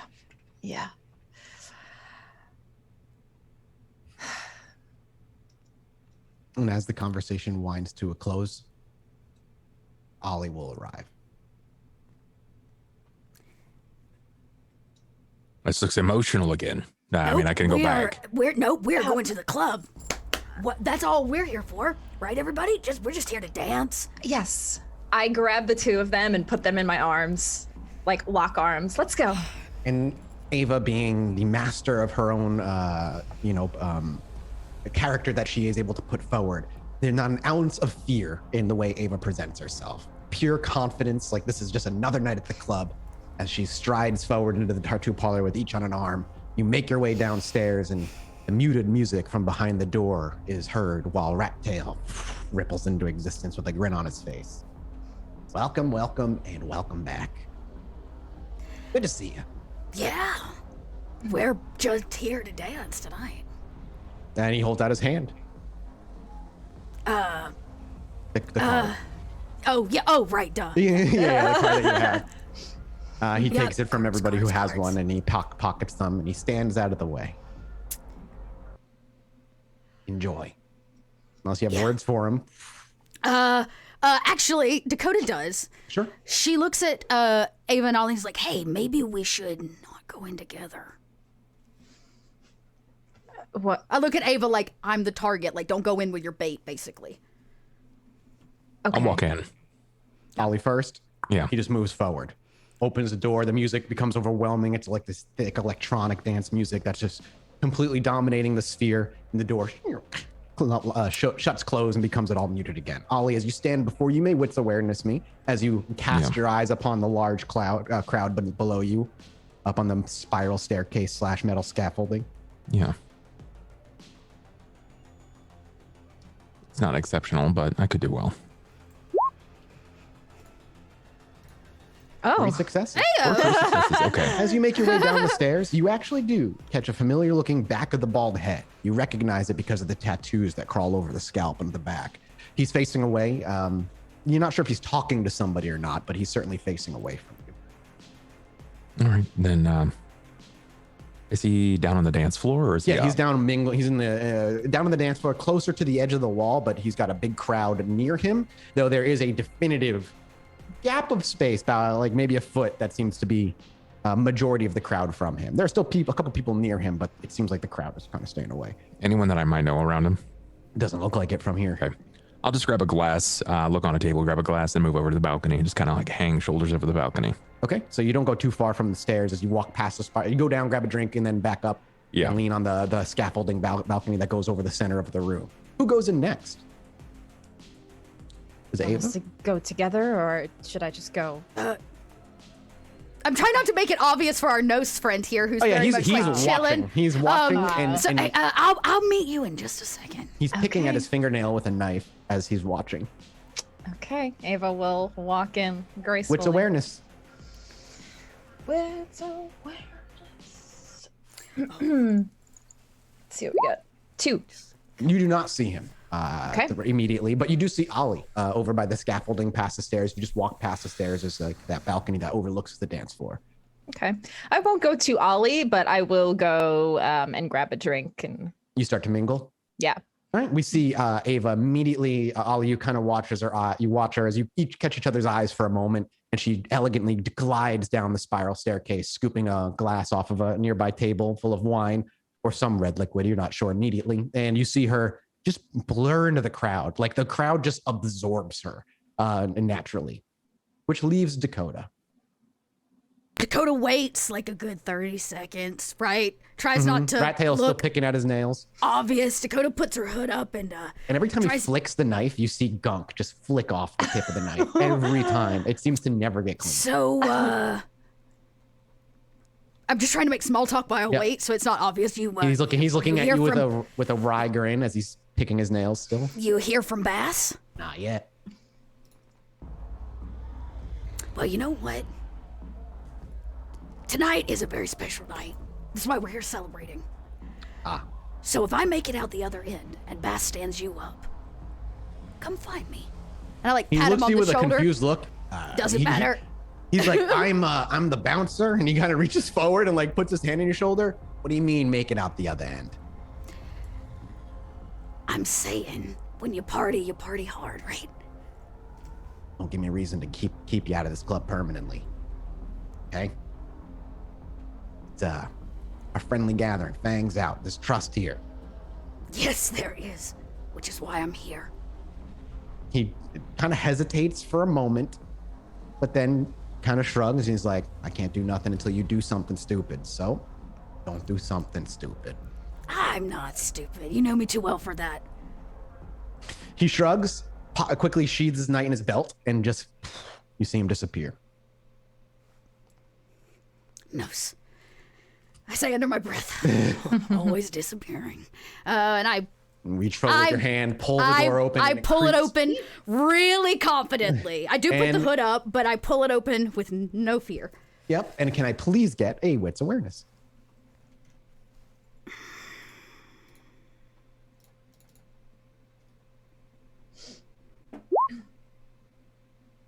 Three. You see the back of his head as well. A similar sight to what Ollie saw. As your eyes gaze, you do not necessarily see Ava right away, but you obviously see Oliver Hopkins leaning over the balcony. Great. Dakota's gonna act totally normal. She goes down the stairs to the bar and she orders her regular beer bottle to peel. Did you do so? Does anybody try and getting his attention? What's the plan going forward here? I want to see what he's doing. He's got to. Is he upset? Does he look upset? Is he here? Like. So if you want to give me a dex stealth check to get close, if you're trying to get close without being seen. Anybody can do this, obviously. It doesn't have to just be Dakota. Ollie, on the other hand, can't. He's too high up. After this. Here, actually, let's see. I have a 3. Let's see what happens here. And then I'll... Okay. And we'll see what Ava does.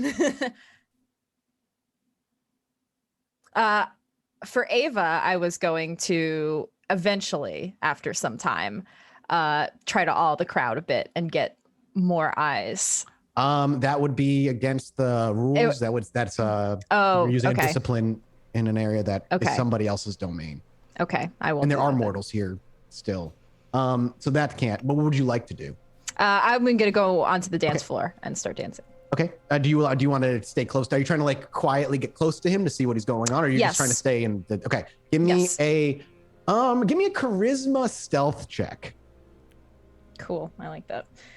Charisma and stealth. 1 sec. And Ollie, can I please get an additional wits awareness from you, please? Oh man. Hey, Ava, it's you can re-roll. You can re-roll up to 3 if you'd like to. Yeah, Use a willpower. I'm gonna do that. Okay, 2. Okay, so 2 successes as you mingle in the crowd. You do so successfully, just kind of dancing and moving your way over. Dakota got 3. Ollie got 3. So Dakota, what you notice as you make your way over and seeing what he's up to, he does have people around him. You actually notice he is quietly holding onto a beer bottle, staring directly at the wall, not saying a word, just staring. Ollie, the thing you notice, however, because you can't see in front of him as he's facing away from you. Over the course of time, as you've been on the balcony watching them come in, keeping your eyes on him, you have noticed that he continually, with 3 successes, you notice rather that he continually keeps scratching at his side. Like almost like every minute or so. Keeps reaching over, scratching, reaching over, scratching, reaching over, scratching. Ollie's the only one who picks up on this. Because he's been watching above the crowd, less distracted by everybody. And I can't see what he's scratching at. Is he reaching like... No, because he's not reaching under his clothes. He's scratching with over his clothes. Like he just keeps reaching on top of his t-shirt and scratching at something and scratching at something. Does it look like it... I mean, it's a t-shirt. Is it like white shirt, black shirt? Oh, he's just wearing like a white t-shirt with just like a skull on the front. Okay. Is it sticking at all? Nope, doesn't. It doesn't seem to from up here on the balcony, but at 3 successes from this far away, it's hard to see the little details if it's sticking or not. Right. I'm just wondering if I see like any blood or anything kind of coming through. You do not see any blood seeping through. You would very clearly see blood through this t-shirt. It's a white t-shirt. You do not see any blood. All right, what would do that? Might have got new work. So that's what Ollie notices. Does Ollie do anything with that, or do you now just continue to watch? As you watch Dakota, watch making her way over. So Dakota, you see that. You are able to see that he is just staring at a wall with a beer in his hand. Ollie's invisible? Ollie's not invisible. He's on the balcony above you. You're on the balcony above? Yeah, so I'll make my way around and, like, I don't want to stop for too long, but I'll kind of pass by Ollie, and Dakota's like, hey, I'm going to draw him to the back. So you make your way to the stairs, kind of walk up past Ollie. I gesture towards the tattoo, like, rooms. The hallway with the rooms. The hallway. I'm just here for a tat, right? Yeah. Did you... oh, yeah. You see that? He's scratching. When he says that, I imagine you point in his general direction. And if you hang out there for a little bit, Dakota, with him pointing it out, you do notice every so often, he with his empty hand, over from his right hand to his left side, he keeps scratching. Got a new piece, or? I don't know. Mine was never itchy. Yours wasn't either, Dakota. It was painful as shit, but it wasn't itchy. You never wanted to scratch at it. Maybe they did something to him. He's no longer part, right? He's no longer part of the camp. Or at least not where he was. Yeah, he still should be considered part of the Camarilla. I imagine it's rather dishonorable. Think they marked him? Might have. Wait a minute, didn't they? Like 13 years ago, didn't they do that to Ava? Yeah, they fucking did. She said her age too then. Yeah, she did. I look down. Can I see Ava in the crowd, like dancing and doing her thing? Wait, somewhere? Oh, yeah. Yeah, I kind of see. Oh, no, yeah, you see. I kind of tap Ollie and I'm like, hey. Hey, say something funny. 3 kindred get tattoos together at a bar. And I make like a big unnecessary You're trying to get laugh. over the music and like as loud That as is you like possibly very can. Dakota. And when she's done, she kind of pats Ollie and she looks him kind of dead in the eyes and she's like, I'll see you on the other side. and she kind of walks down the stairs towards the tattoo room, just having the best damn time. Like, how you doing? Yeah, trying to draw attention. Ali, you look as soon as she walks away, your eyes go from him to her, her to him. And Ava, you're near him as well, keeping an eye on him. Yep. A laugh happens. Not everybody, but a few people are like, what the fuck? Him being one of them. And ever since he caught eyes with Dakota, you watch as he trails and just watching her. And as she begins to walk down the stairs, he actually puts the beer bottle down, scratches at his side again, and then begins to walk. Oh, God. Time for a new the tat. crowd. I gotta make a roll really quickly. Just give me un momento, por favor. I think it's, I just want to make sure. Okay. Oh, God. Oh, God. 1/3 their humanity rounded down and their willpower roll. -2 because of his clan. So that's going to be, where's his humanity? He rolls like fucking next to no dice. I was about to say none. 2, then his willpower pool. He's gonna irritate you. Office linebacker. Yeah, he's going to just ram me. I can feel it now. All right, here we go.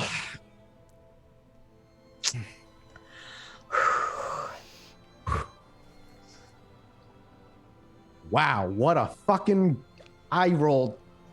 Damn, I rolled the... Oh, wow. What's such a small pool? I rolled what I needed. And you watch while his fists clench, he quietly begins to walk through the crowd. I rolled a 4. I just rolled 4 die. 3 were successes. And I needed 3 for what I wanted. Dakota is gonna treat this that she is here for a normal tattoo. She knows he's coming for her. She doesn't need to look back. She is bait. She just has to go into one of these places, her usual room, to get a normal tattoo. And we watch as Dakota goes into the room, and as the sheriff follows her about 4 or 5 feet behind at any given time. Ollie pays attention to it, and Ava pays attention to it. What do you two do in this situation? Hunt the hunter. Yeah, I'm gonna continue to dance and party my way toward do like All the way through. Yeah. Just as I see his movement, I'm gonna try to follow it. So you start shimmying your way all the way through the crowd, making your way through. Ollie, what do you do? Ollie just puts the glass down and starts moving over to the end of the balcony before it descends. Okay. And do you still stay on top of it though? I'll probably. He definitely saw you up there because he saw me. Yeah. He saw me. But if his eyes have not immediately averted to me, then I'm just gonna keep kind of like moving in his direction. Okay, so you do so. You watch as he follows Dakota. Dakota goes into a tat room and he walks slowly, ploddingly up to that room. And there's a moment where you watch as he looks at the door. He looks over to see if he can see all of you. I'm just gonna make a roll here. I don't need to. I can actually just click the button for this one. Wits awareness. No modifiers. Critical success. He looks over and sees both of you. He looks to Ava first, and then he looks to Ollie as he kind of makes his way over the stairs. And then he looks at the door and enters. The decision was made. Okay. Dakota, the plastic wrap kind of flies open, and he steps in calmly. His tattooed face and clean shaven just is gazing, boring his sight into you. When he goes into the door, we'll get to Dakota obviously in a moment. Does Ava and Ollie pick up their pace? Or do they like it does? Okay. I think Ava so. the camera sees Ava quickly pushes her way out of the crowd, and Ollie just hoists himself over the banister and then lands like just with a thud before standing up and making his way down the hall. But they get a few moments alone first. Dakota, do you say anything as soon as he steps in? Oh. Hodges. I didn't expect to see you here tonight. I highly doubt those words, bitch. I was here for a tattoo. He takes an aggressive step forward. You hear his knuckles crack. Is there something I can help you with? We will have one round of swinging before you all show up because he answers with a fist to your face. Can I dodge it? Boy. You get a defense roll. You were not surprised by this. No, You're not, no, yeah. no. So you get your dexterity athletics roll as your defense roll if that's what you'd like to do. I'm going to see if he would like to do anything before he swings. I think I'm gonna rouse. It's not been a good day for me, but I'm gonna do it so I can add 2 die to this. Oh, yeah, great, perfect. Okay. All right. So make your defense roll for me, please. Okay, it's coming. And I will see if it matters here in a minute as I make a rouse check. I got a 5. Okay. It's That's really good. it's decent. Yeah. Okay. His hunger goes up. Your defense is 1 as he's in front of you and takes a swing. He uses a celerity ability as he blinks in front of you, and as his fist comes to collide with your chest, it's within an instant. It's like the 1-inch punch from what's Bruce Lee as he just fucking flies forward. And he's going to make an attack against 1 defense here with his strength brawl. Not that one. Brawl, strength, and then everybody's in the room in the area at this point. No modifiers. He's not going to rouse the blood beyond that. Those hunger goes up. Wow! Oh wow! I dodged that shit! Holy shit! Oh my god! That's only gonna make him more mad. You know that, right? Wow! Fuck! I mean, I That's can 8 die willpower pool. it. Do I You could. willpower this? I don't think so. I think I let this roll. It looks way fucking cooler for him to step into the room. Words are exchanged briefly before you watch him make a decision. You watch him debate for a couple of seconds whether he was going to talk to you or not. And then within an instant, he was in your face. You've seen someone move like this. You've seen Crowley move like this, and you only had a half a second to prepare, and you were still caught off guard. You were not ready to fight, but in doing so, just as he's about to, you kind of step to the side for just a moment. You feel him glance the side of your skin. If he had collided, you're not sure how that would have went through, because as he pushes through and his fist meets concrete, the concrete shatters. Huge chunks fall, and dust kicks up as he rips his fist back out and turns back to face you. Next round, Ollie and Ava are in range at this point. The room is relatively big. If the 3 of you got into it, you'd all be within range of each other. There would not be a lot of room to move, and everybody's defenses would take a hit because there'd be nowhere for you to move and block. It'd be a straight up boxing match. Ollie might stand to benefit in that kind of situation. However, Dakota might not, and Ava in close range is obviously scary. Can we say when I dodged, can I get to the door? Because he closed the door, yes? No, he did not close the door. He opened the door and kind of stepped in. Because he rolled poorly, I will say you get the dodge, but you did not roll like any crits, so I'm not going to have you pass the door. That's fine. Can we missed. switch sides? Just like he ran through to the concrete wall, and maybe we just. Sure, I'm happy. I'm fine with that. So okay, as he cool. slides to, you kind of have to sidestep him, and you move yourself away around to the other side of him as you all hear the concrete. The music is too loud. As you look around, nobody else seems to notice right now. The people are dancing. It's not like he caused a huge scene. You're in a kind of a private room. And now everybody, again, combat in this game, for those who may not know, is everybody chooses what they do first. And then depending on range / actions, we see who goes first. So what is everybody's action in the first full round of combat here? Dakota's trying to draw him out, right? Like, this is all a trap for him. So she's now backing up towards the door. Like, she needs to get out of the room. She knows that. Okay. So do you want to go full defense then? And you're just trying to move out of the room fully defensively, Dot? Yeah. Okay. Yes. So we'll have you roll in a second. Ava and Ollie, what are you doing? Ava's going to assist with that, in that, like, I'm going to try to keep the doors open, like try to make a way for Dakota to easily kind of move out of the way and make known what the sheriff is doing. Okay, so you're trying to draw attention of others then. You're trying to draw more people's attention. Okay, then you're going to be kind of away. Then you might be like halfway down the hall as you start making a commotion. That's going to be another roll in a minute. Ollie, what are you going to do? Because Dakota's going to come out, so I don't know if you want to wait to meet him in the hall or what's going to happen here. Potence. Okay. And Ollie is the free version or the rouse version? The rouse version. Okay. He's going to potence, and then he's going to snap his mask off at that button. Okay. And you let your jaw just kind of hang, and you see the drool kind of coming down for a little bit here. You just kind of prepare then. Mm-hmm. Okay, so that arouse for that. Thank you very much. You kind of feel your blood thickening, your muscles tightening, your skin just becoming just tighten as your muscles kind of enlarge. Can I get a Dex Athletics from Dakota first, and then from Ava, a charisma performance? Is that what I want? I'm just trying to get people's attention here. Yeah. So I think a performance roll. Yeah, charisma, manipulation, performance. I would also accept whatever you feel would be better in this spot. I got to make a decision on what he's going to do. Well, he's swinging at Dakota, obviously, right. but I need to see if I'm making any. Can I use a parkour on this? Yeah, can I, absolutely. There's a table. There's like a table you can leap over or whatever. Okay. Yeah, absolutely. Ooh. Whoa. Wow, Ava. That's a hunger. That's a messy critical. Wow. 7. Wowie. Okay, Jesus. Soon will die to that. Jesus Christ, that's insane. So you'll certainly get some attention here. Dakota rolls a 4. And Ollie, I'm sorry, I forget what you said you were doing. You're preparing. You potenced and took your mask off. Yeah. Now hang on, I just want to see if he's gonna do anything here. Okay. No. Basically holding. I'm waiting. Yeah. Oh, that's what that's what he's going to try and do. I didn't write the rules for this one because it was in presence, and I'm like, he won't use presence abilities. No, he will.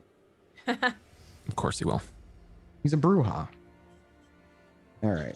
Okay, I do have Unswayable Mind. Okay, reminder. keep that in. Well, I'll let you know what we're going to be rolling here in a second. Oh, here it is.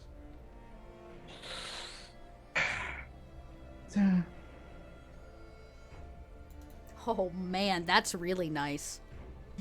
Unswayable Mind is really nice when you're very high fortitude powered. I don't think I can see him yet, and if that's why I'm trying to get him out into the hallway. Yeah, the thing is, if he uses Spark of Rage on you, and you, it's better that it's gonna go on you than to me. Mm-hmm. Yeah. Because I don't have Unswayable Mind. Yeah, I do. Because it'll give me 4 die plus the roll. Yeah, that's what I'm debating. I think that I'm going back and forth between that and another ability. But I think I'm going to try and use Spark of Rage. So let's rouse check. He does not get hungrier. Into Fury Frenzy, it's a Composure Intelligence that causes mortals to riot versus Comp Intelligence is what it says. So you're going to be, but what versus what? Hang on, y'all. Mm-hmm. Combat. Spark of Rage, 265. Yep. Spark of Rage. There for you. It's dice pools. It's his manipulation plus potence versus your composure versus intelligence. And then what does that end? And then 4 more for my fortitude. So basically against any kind of presence or dominate abilities. All right, let's make our rolls. So he's got. Okay, so composure intelligence, you said? Composure intelligence, that is correct. Okay. It's not a small dice pool, y'all. It's not composure. horrible. Yeah, manipulation and discipline, right? Did I write that wrong? I only rolled 4. Is there any way to willpower that? Yeah, you have 3 you can re-roll. Correct. I'm gonna do that. Oh no, I was right. Okay. Do we know the gen of the sheriff? I don't know what his potency stuff is. Like his blood potency. You do not. Nah, nothing. Gotcha. So 4. That was unfortunate. I'm going to rouse here for something. I typed rouse. Roll. Okay, he's at 3 hunger now. And that's fine. He's pushing the limit. Mm-hmm. Yep, he certainly is. Let me just bump my hunger up. That's all we gotta do is we just gotta push him to the edge if we just keep our calm. So he's gonna roll this plus this. Oh, that's bad for me. 4. 4 and 4. I'm gonna use a willpower. Damn Knew it. that was coming. Knew that was coming. He's a player character, dude. 3d10. Fair. Okay. You fury frenzy. Okay. So what ends up happening is he just catches your eye. Oh, so I don't get a roll against it, or that was the No, roll. that your resist roll is the resist because Is it the just resist. sends you into a fury frenzy. It's a level Okay. 3 power. You just entered, so you can make. No, you can't ride this one rave. You're just gonna attack him. That's the thing. Okay. It's just he watches as you parkour over and you're at the door, and Ollie, you can actually see her backing out. She's about half a step out the door before you simply hear him say, Dakota! And she stops. And that's the round there. Ava, as you turn and you start getting the crowd, what is it that you're saying? What is it that you're doing to try and get these people? I'm just gonna be 'Cause like, you hey, rolled incredibly. You get these people's attention. Like- Everybody starts chatting around the edges where the dance, whatever it is you're saying, the conversation dies off for a moment. And then, like, stop it! Stop! What are you doing? Stop! okay. And I'm just gonna like a panic, like something bad's happening. You're like looking Yeah. back and you see Ollie. That's when Ollie takes his mask off and like drops it to the ground. You see Dakota take a half step back, stop. The crowd begins to stop. Some of the mortals immediately, because they kind of know this place, start backing up out of fear. While others, looks like they start making their way forward out of curiosity. While others that may be kindred stop and watch with interest. Next round, Dakota's going to attack. Dakota, you're going to get a bonus to your physical stats, a bonus to your mental resist of +2 as well. Let me give you what a frenzy does for you real quick, just so we make sure we get the right bonuses here. Yeah, please do. Frenzy is going to be page 219. Okay. And effects of frenzy. Here you are. While in frenzy, vampires remain immune to any health-based penalties. So no matter how low your health goes, you never roll less. You always are operating at 100% while you're frenzying. Okay. You can use any physical discipline, celerity, fortitude, and potence. You can use any of them. But you resist mental disciplines, dominate, and presence with 3 extra dice to their resist pool. So anytime a presence ability, whether he tries to do awe, Another dread one. gaze, whatever, you get 3 extra dice to resist it. On top of my unswayable mind? On top of everything. Yeah, on top of okay. everything.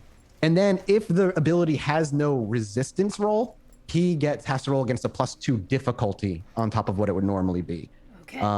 You can spend willpower anytime to assume control of your character for a single turn.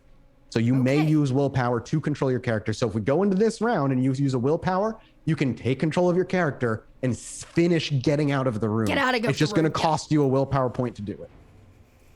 Okay. Okay. So what is everybody going to do on round 3 here?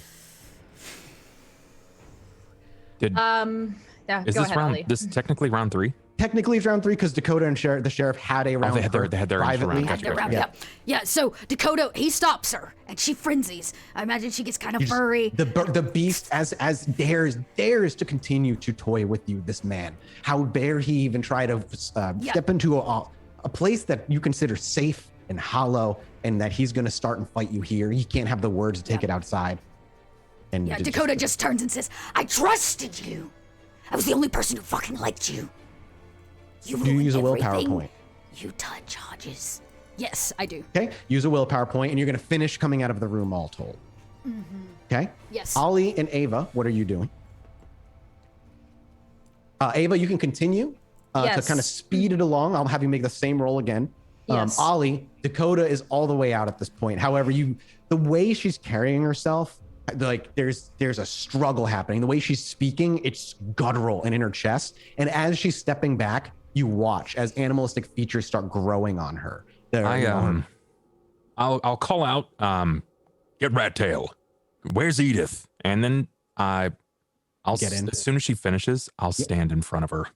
So we see Ollie stand in the doorway, hands up, no rage here. But as you look at the sheriff, he too looks gone to his own emotions at this point. He's gonna make an attack on Ollie as he stands in the way. Ava, you want to either continue doing this or go get Edith or the Yes, bouncer? whomever I feel would be closer. Maybe Edith, Okay. if she's available. Is it worth rousing again to blink in the distance? Or do I I want to look waste my forward turn to him moving? getting all very, very hungry. I know, that's what I'm worried about. He's Yeah. already at 3 hunger at this point. I need to check something here. Oh shit, yeah. 273. Oh boy. He fell for the trap. He really did. No, not blood of potency, blood potency. 215. Here it is. Okay.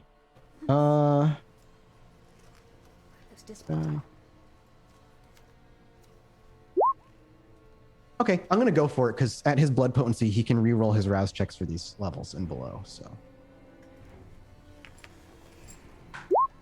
Okay, we'll re-roll that. Perfect. He does not get hungrier. He is in front of you, and it doesn't use a move. He can attack you. So, dude, are you going to just have a defense? He can't get rid of your defense anymore. He's out of the ability to do that. So don't worry. He can't make it a 1 right now.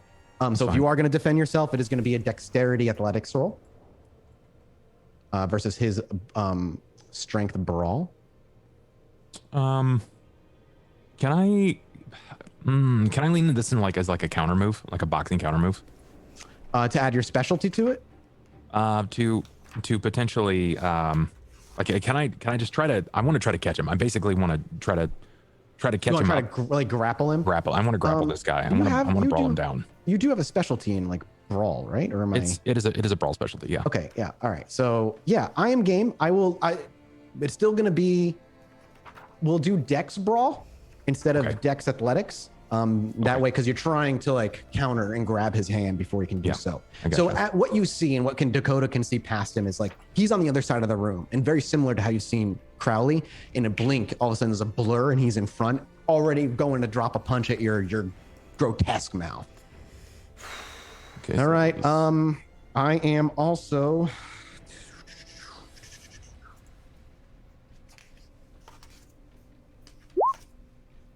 I'm not gonna blood surge.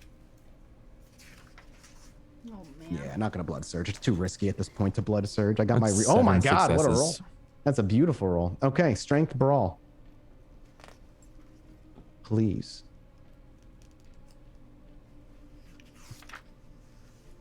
Strength. That was beautiful. Yeah, and once again, with only 4, you're able to.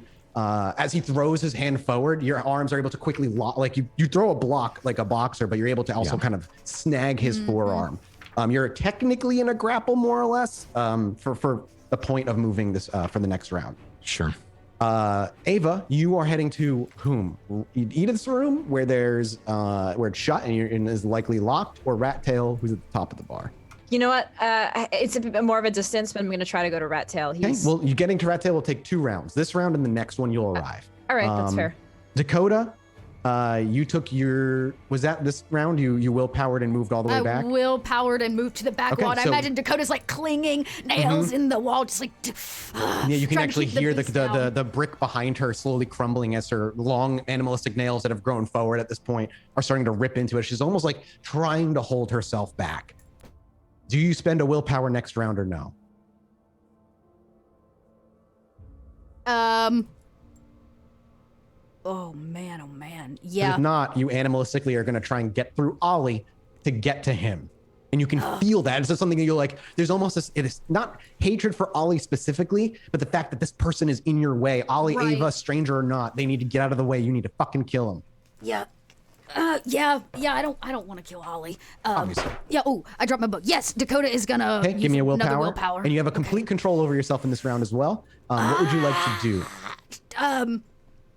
What does she do? We're nearby. Dakota, she's gripping the wall and she goes, Edith! He's screaming for Edith. Okay. Yeah. We no need for a roll as you're screaming relatively close to the door. Just you're yelling as loud as you can in a bestial way. You got this kind of growl, guttural thing happening somewhere from within deep of your chest. It's almost a supernatural guttural noise that comes forward. Yep. But as you continue to hold yourself up against the wall, we'll fucking kill him. Ava runs. Ollie, it's going to be a opposed strength brawl. Yeah. This is a good one for me. I am going to rouse again. Actually, let me see what my specialties are. No. He doesn't have that on him right now, unfortunately. This is a bar, no weapons allowed. Okay, he's just gonna make a strength brawl, but I am gonna rouse. I rolled, but Oof. nothing's happened. Oh, okay, no worries. Sick. We're good. God, wow, Jesus Christ! All right, Yes! come on, I need a Yes! critical. Come on, give me a 7. critical. Come on, as he tries to wrench free from your grip.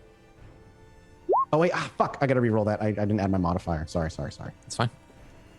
I roused for what? Nothing. And he gets 2. 4, is that a crit? Nope. 5, 6. So you still fucking win. Your strength brawl is what? Total of a 7? It's a 7, yeah. Okay. Fuck, I was 1 off. Okay. As he tries Can I to say pull something to him? Like, as Yes. I've got him, like, I've basically got his arms up behind him so he cannot do anything. Yeah, as Well, he's like- trying to fight you. Pull him up. I've got him basically up to the chest, and I just tell him, like, while they're screaming, like, you'll never put your hands on anyone ever again. And you, as you feel it, he just growls under his breath, and you can feel him trying to wrench free, and that's when he's trying to get out at that point, and he's unable to. But no words coming from his mouth. It's pure noise. So you pulled him up against you? Full Nelson Yeah, style, basically, kinda like, yeah, up under the arms. So he's Can I get a wits awareness from you? Is it gonna be a high difficulty? Yeah, You I'm bring not- his body up against yours for a moment.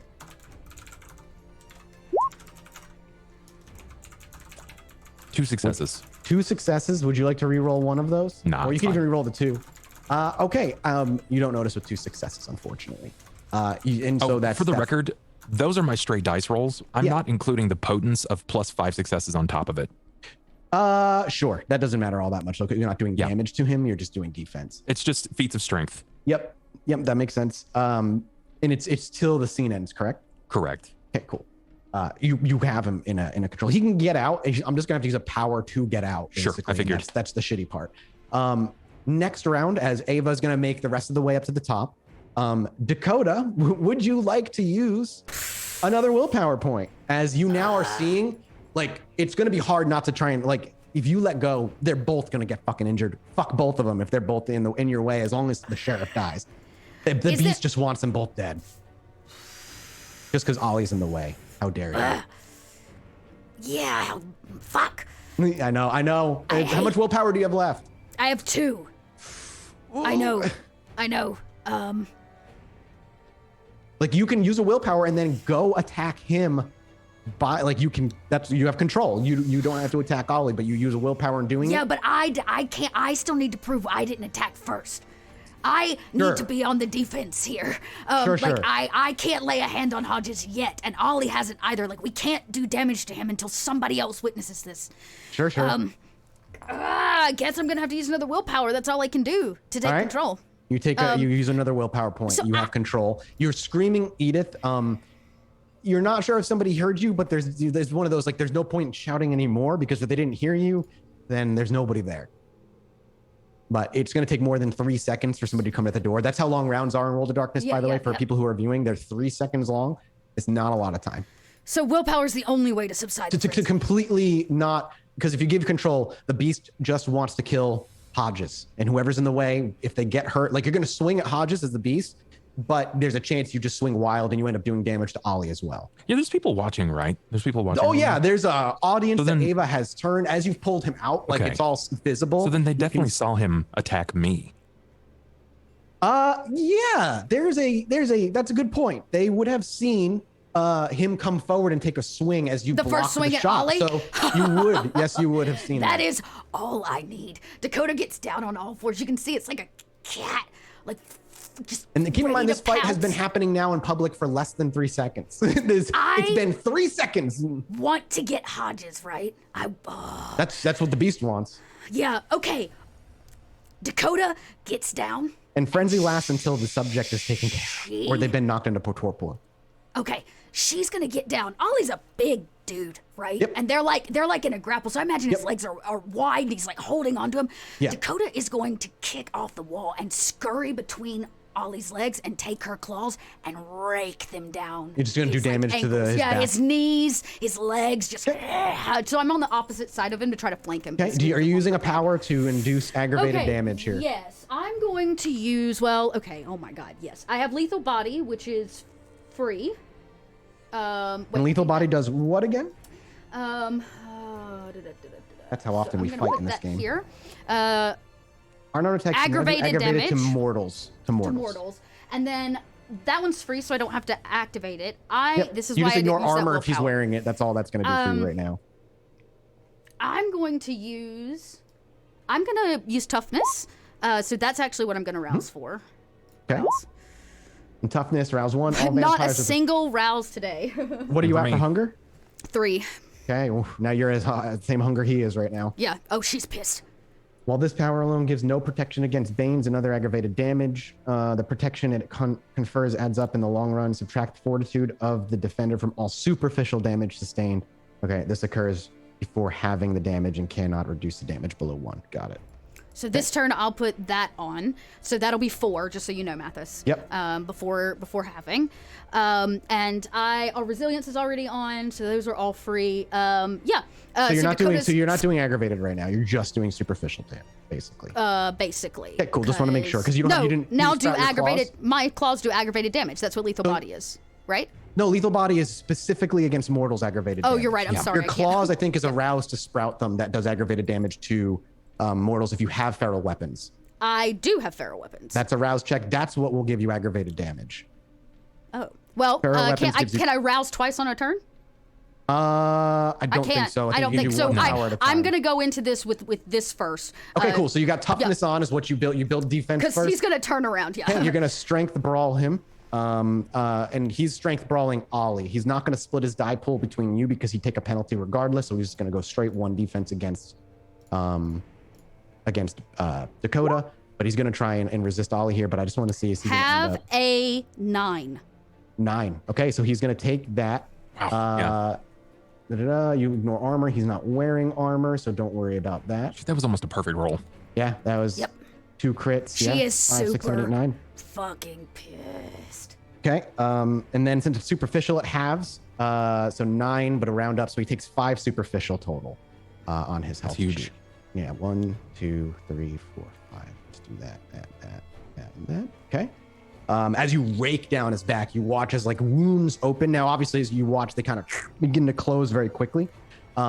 However, I'm going to need to rouse to get out of this grapple, I think. I think it's becoming clear to him that Ollie is just a monster in terms of strength. And even though he is extremely strong, he can't fucking break out of this, which fucking sucks. So I need a rouse check.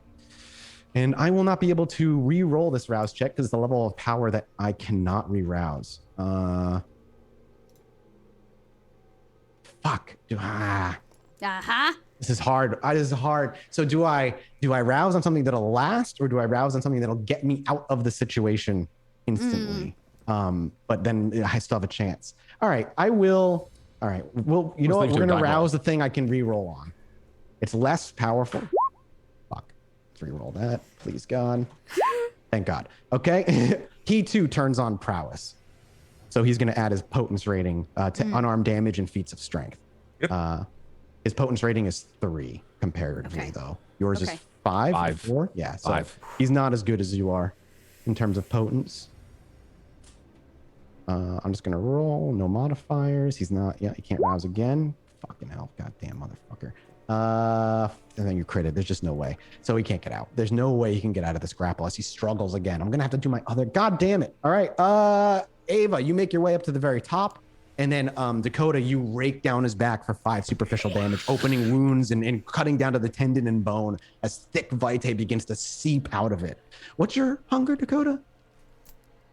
Okay, it's not 4. 4 is where we start. Nope, we're not there yet. Yeah, that's why I didn't break out those claws. Yep. Not gonna rouse yet. That's his round.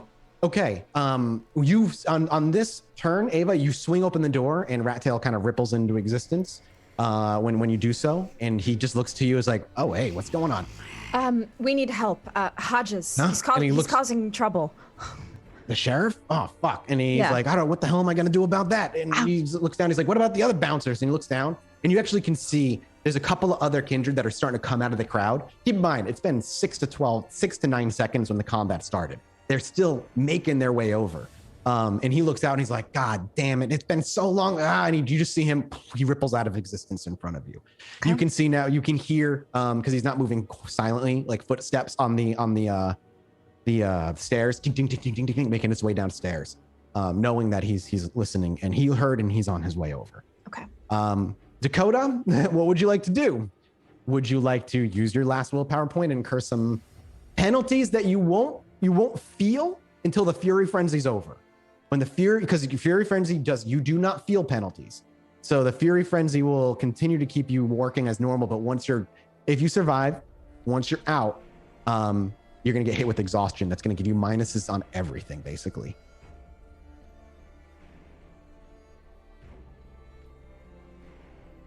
You're muted as well, by the way. Sorry, I'm really bad about not doing that, and then I'll hear my typing. I'm so sorry. So I'm trying to be better. Okay, so... Ollie, have you been trying to do damage to him? Sorry, I should have asked, but I figured you were just trying to hold him in place. I don't really know the rules on dealing damage while grappling. I mean, so basically, like you deal whatever damage he doesn't negate with his defense roll, and it just adds up. So but I didn't know if you were trying to hold him out, because I thought you were trying to hold him to make it clear that like he was attacking other people, and you weren't trying to like fucking rip him apart. But if I misunderstood and you were actually trying to do damage, we'll do that from here on out. If I'm trying to do damage, I think I'm trying to put pressure on the arms. I want to. Do you want to rip them off? Is that something you're trying to do? I want to break them. I mean, you could do so, but your strength also. I mean, you're doing aggravated. Are you doing aggravated to him? Not yet. Just okay. So you're just doing on. superficial. Okay. No problem. From this point forward, if you're trying to do damage, you'll be doing superficial, obviously, and yes, it'll go towards snapping arms. He's almost at the point where he would induce physical damage penalties, sure. But he's also raging, so it's kind of hard. I guess I don't know. It's hard to determine what he would be. Right. Either way. Dakota, I need to know what you're gonna do. Ava, are you gonna start heading back? Yes. I think Dakota's just gonna take another swing, right? Like, So, but are you gonna willpower? no, I'm going with the frenzy. Okay, you're letting the frenzy roll. You don't Just get to rouse check, another nothing. one. You just fucking attack as just hard as you can. Punch him again. Do it. Go right ahead. You make a strength brawl. You also make your attack, Ollie, and he's gonna be trying to defend against Ollie. Can I fist? I'm gonna fist a cane. I'm gonna rouse for that. Okay, yeah, you are welcome to make a rouse check. Oh, I didn't do so well. What's your I only hunger at, rolled Ollie? 2. 3.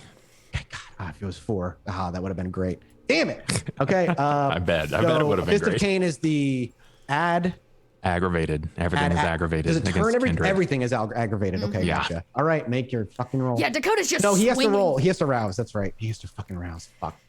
Because he needs to. That's the thing. He's trying to get out of your grapple. Yeah. Oh no. You can't re-roll this. Fuck. He said hunger 4. Okay. He blinks, and no matter what you roll, it's a 1 right now. He basically turns your roll into a 1 as he blinks out of So then existence. I don't need to make it then. You do not need to make it. It's a 1. Okay. He uses a level 5 power. He uses it. He's at hunger 4. He just makes an attack on you. Ignoring Dakota though. Dakota, you may make your attack on a I defense did. I 1 only against rolled him. I only rolled a 2. So you do 1 additional superficial. I mark Yeah, it. I'm just like swinging at this point. Yep. No, you're just raging and swinging. However, because he breaks out, you do not risk doing damage to Ollie. Oh, that's good. Okay.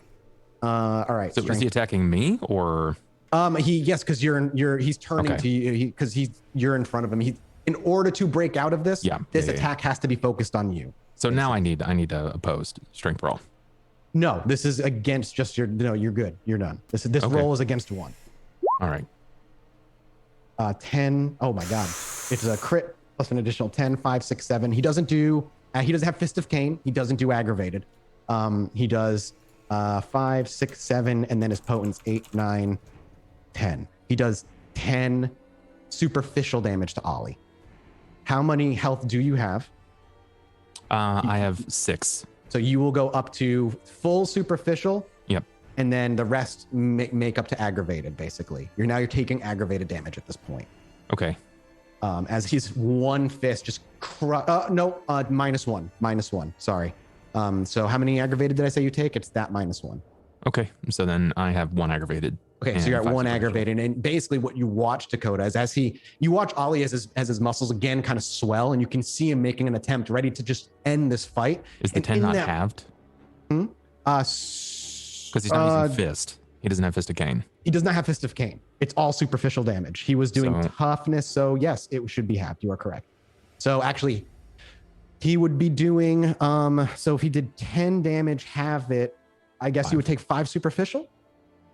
So then I take no ag. No ag.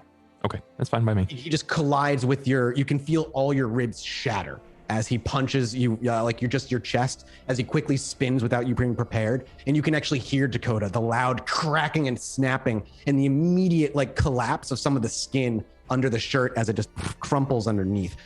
Dakota, can I get a wits awareness from you? I forgot to have you make this roll from a round ago. Yeah, I still actually have superficial left. I have 1. Yep. That's very important. Wow, Dakota. So this was as with 4. As you raked down his back the first time, and then going again the second time, and this time, how much damage did you do? 1? You just did 1? I only did 1, yeah. As you reach forward and go to rake down, you only hook his side. However, with 4 successes. On the left, as you reach forward and go to rake at him, as your nails come back, your middle finger gets hooked on something deep in his skin. And you try, as you rip it out, it feels small, but no matter how hard you pull, you actually can't rip whatever that thing is out on his side. And it takes you take a moment to realize it's the side he was itching at. Oh, did they tag him? Give me 1 more wits awareness at a +1 as you rip the clothes to see under it, but you feel it first, so I'll give you a bonus here. Oh, this would be interesting. I don't know if it'll change anything though. You can rouse check if you would like to add a success. I'm not looking for as many. Oh my God, I wasn't looking for as many successes, so you have enough. You catch something small, maybe an inch or 2 high, just under his clothes. It catches you off guard, not because you feel it first, because of how bright green it is. And as you take a moment, you realize there is a thorn in his side. Can I rip it out? You just tried. You could focus on it, but that's a focused attack I will get there. at a big old penalty. Okay. Oh, interesting. So you do that damage. That's what you notice. He's not doing so hot. And things are about to get real bad for him, I have a feeling. So we'll see what happens here. Dakota, are you making a willpower to take control, or are you just going to go ham again? No, I'm going ham. Okay. Plus, he hit Ollie. She's like, leave him alone. She's literally roaring and shouting like incoherent words, swearing, even mentioning Ollie a couple times. Ollie, are you doing your thing?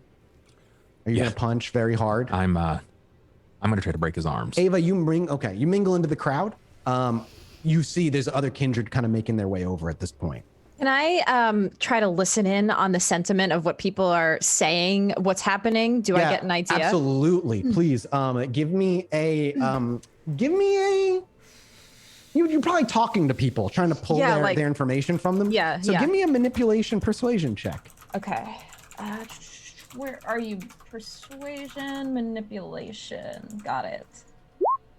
3 successes. 3 successes. As you kind of mingle with people, there's a lot of confusion as to why'd the sheriff come in here and attack him? Oh, the sheriff must be criminals. They must be criminals. It's very clear that the common folk, no idea that the sheriff has been let go yet. It's probably not even been formally announced. But it has been clear that it looked like the sheriff attacked first. Okay, cool. Ollie and Dakota, make your rolls. Can I?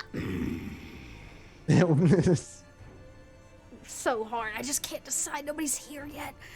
It's okay. It's fine. It's fine. It's fine. It's fine. It's fine.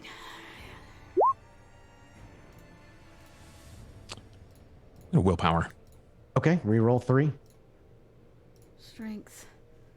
1. Adds 3 more successes, so That 7 would be successes from successes. Ollie. 8. 8 successes from, oh my God. Okay, so I'm gonna need to split my pool here between the two of you to try and desperately not go down. However, I'm not trying to kill him. I'm just trying to take his arms. yeah, but you do aggravated damage no matter what, so it's kind of a problem. Ah, fuck. I don't know if I can get out of this. Let me see. Do I go to 5? Do I risk 5 hunger?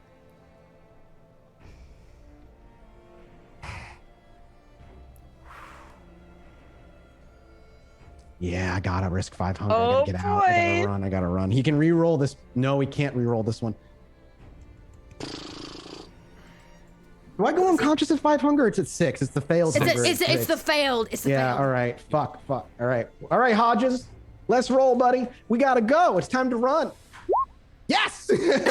And on that, as he goes to, you both go to swing at him. He just disappears. You get a little bit of claw into him, and you also get a little damage. But before you can do enough to take him to like heavy aggravated, he blinks 50 feet.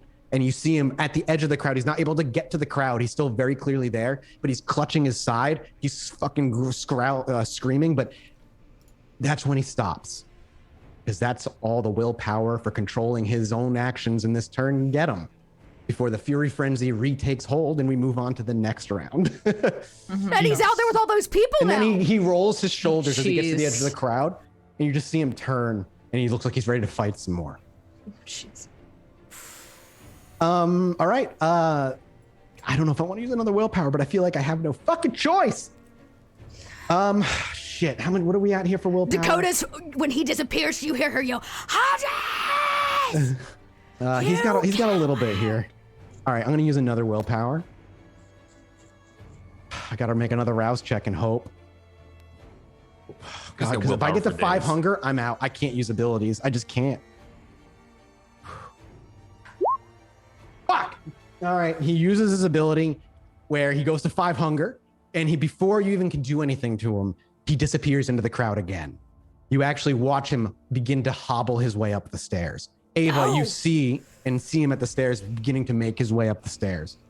He could technically try again, but if he fails, it puts him out. Stop it, Ava. Stop it. Ava, you are within like shouting distance of this guy. If you could catch his eye, remember he's frenzying, so he gets the penalty. Benefits or bonuses in resisting mental things. And you're not the target of his frenzy, so he wouldn't try and turn to attack you. You can still make an attempt though. It's also a breach of the masquerade, but at this point, most people have stopped caring. Okay. If I know that this isn't gonna like totally F up and breach the masquerade. You assume you're gonna be okay at this point. Okay, what do you want to do? I'm gonna try to stop him. I'm gonna try to dread gaze him. Make me your rouse check. What do I need to roll? Let me pull it up here. See, it doesn't matter how strong a kindred is. When you gang up on them, it's like you can take them out. Like you can. 3v1, even 2v1 would have been hard for him because he's not like ancient, he doesn't have Methuselah level powers. He's not that bad. Resolve composure. And also because you decided to try and get him at a club, and I thought that'd be cool. He doesn't have his sword on him, which is huge. Yeah. All right. It's your charisma presence versus his composure resolve. He gets an additional +3. Jeez. Where's your composure?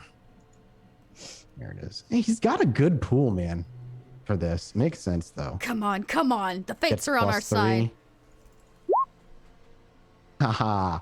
Would you like to willpower? I'm gonna use my willpower. I will as well. Let's do it. Yeah, let's go. So let me see. 3d10 each. Yeah, I get 3. Yep. I can get 3. I use another willpower though. That brings me low. Yes, 3 more successes which turns it into a messy crit. Damn. Let me see what happens. I might rule that as a total failure for you. Damn. Because a messy crit is pretty good. Let me just see. Dread gaze failure. Critical win. No, there might not be a critical failure or anything here. Let's see. Yeah, there's nothing for a critical failure. Nope. He just ignores it. Okay. So you try to grab his attention and you do so, but he just looks away from you. All right. Dakota and Ollie. Dakota is frenzying. This is dangerous because there's now a crowd between her and him, and anybody in her way is going to suffer the consequences. Bouncer, mortals be damned. Ollie, you know this. You've been in that position before. You've felt this before. You've seen it happen to both of your friends now. Does Dakota use her last willpower? I have two willpower. Okay. Do you use a willpower? Oh, Yeah, I imagine she looks like she's trying real hard. She's down to 1 willpower. Ollie! Okay, so she uses a willpower and she just whimpers your name for a minute as she kind of stumbles forward, not in a wounded way, but just like an aggressive, like I want to I imagine fucking she's like kill him. raking stuff down. She's trying to like It's keep almost like she herself just braced in the door. I was gonna say, it's almost like you don't have control of your arms, like the beast is desperately using your arms as a weapon, but you have control of your entire being overall. Ollie knows what this is like, so he's gonna do what he's done to Ava a couple of times, and he's just gonna grab on. Okay, it's a strength brawl. No, because she is holding back. Yeah, it's a strength brawl versus a 0 defense, so you win. Yeah. And you just kind of loop your arms under Dakota and lift her off the ground in this moment. And I imagine, knowing that she might feel safe, correct me if I'm wrong, would Dakota let the frenzy take its course when she feels like she may be restrained? Yeah. Okay. And that once you lift her off the ground, she begins to kick and thrash and swear at you and try and grab behind your head to rip you open. And even a small couple of cuts here and there. No damage, obviously, but she desperately tries. Next round, you will have to make an opposed roll. I have to use a willpower. I have to use a willpower at this point. And I cannot please use let an it go ability now. as he looks back to see if anybody's following him, noticing that you're still in the hallway. He will not use one of his abilities.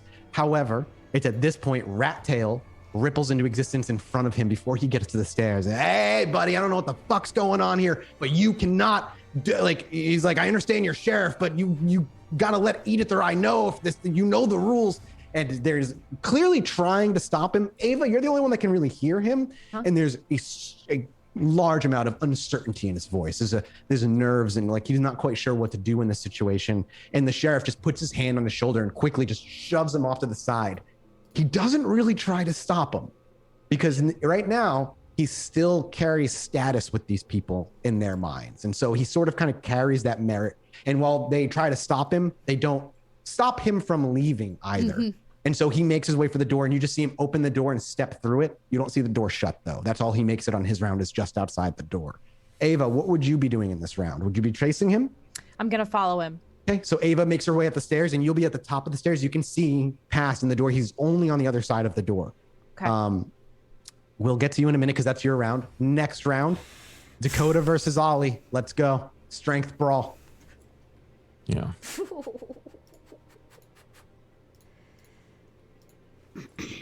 And I imagine you're not actually trying to rip Dakota's arms off or anything No, here. You're I'm just just trying trying to to hold her. Life jacket this. Yep. Okay, willpower. 4. Did Okay. mine roll? I don't see it, but if you press roll, I imagine it's gonna happen. It's gonna have potence on top of it, so Yep. Ooh, she crit. Oh wow. So That would be I've a got- 7. I got with a 8 7 with and you potence. oh my god. Wow. Okay, you are just barely able to hold on. She is Riley. She's completely hard to keep hold of. Like, not only is the beast in control, but she's had years of practice with parkour, climbing things. She's putting herself in a positions that like a mixed martial artist might be trying to put themselves in. And while you are certainly a fighter, you're a boxer first, and just dealing with this is difficult. However, it's just your sheer size and your professional practice, your professional life prior still far exceeds the years that she's been, practicing to be a fighter, and you're just able to hold on as she struggles. Do you say anything, Ollie? Because talking is kind of a free action.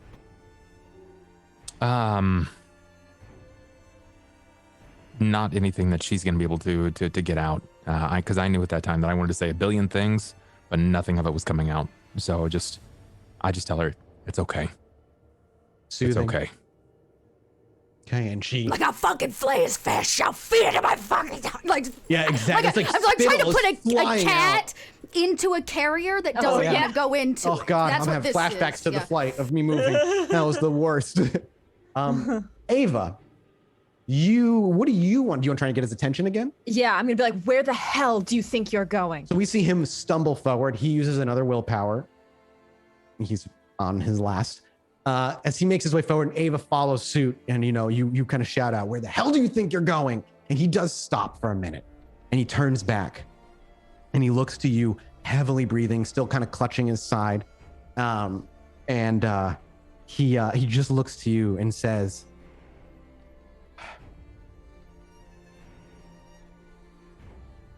and he shakes his head, and he literally can't find the words, and he just almost, you watch Ava, you are a woman who reads emotions on people's faces exceptionally well.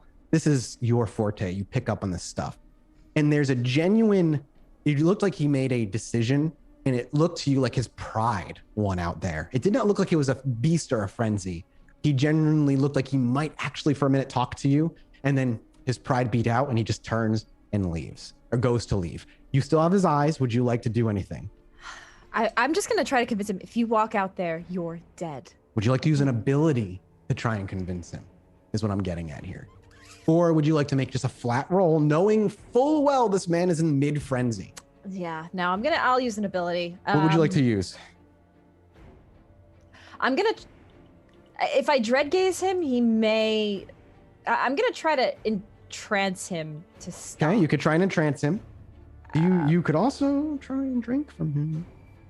I'm just saying, nobody's around. I want to throw that out there. You could attack, bite, and drink. I think I'm just gonna dread gaze. Okay, no problem. I have to. Or sorry, entrance. Oh man, you mighty temptress, you. There's nobody Right, about to around. say, You're finally private. I'll be You could honest, drink. Dakota would if somebody just let her go. That's linger and kiss him? Yeah, I'm aware. You could linger and kiss him, but just drain him dry. The Albert takes a few rounds, unfortunately, so someone probably would come up on you doing it. Yeah, but no, he's real close to falling out. Okay, so you want to entrance him. So can I do anything to heighten this? Yeah, you can always rouse check to add 2. Yeah, I'm gonna rouse. So I think I. Oh yeah, at this point, it's 2. Yeah, it's 2d10. Yeah. Okay, so I have to rouse to use it, Yep. but. Okay, I'm good. Okay. Okay, nice. But I also want to rouse to. Can make you this do better. that actually? That's a good feel like- question. I'm Can not you entirely rouse sure. to activate a power, but also rouse to add to it? Let's see. I think you can rouse multiple times in a turn. You just can't activate multiple disciplines Oh, in right. a turn. And I did right? add Or the multiple +1. powers. That might be right. I did add. You basically can use it to add 2 to a dice pool, and then you can willpower again to re-roll that dice pool. Does that work?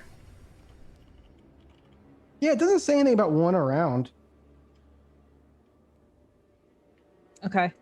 Yeah, Is and I Kat do saying get the same. I don't have them around really. It doesn't matter all that much. No. I will have you rouse twice. I mean, it's just the danger. I don't think rousing takes an action. It's just I think rousing for 2 Okay, disciplines good. is not I what. don't. Oh wow. So what does he have to roll against? Composure. His wit's composure roll, and he's gonna get a +3 to this. Okay. And I also add for my blood potency. I can add the die Nice. for that. Yep, you add 2 because So- your blood potency 2, right? Yep. Okay, wit's right. composure. He gets a 3. All right, Nice. here we go. Nicely done. 6. Would you like to use a willpower point? I can't. I'm actually out of willpower. So. Yes! Yes! Let's yay! see.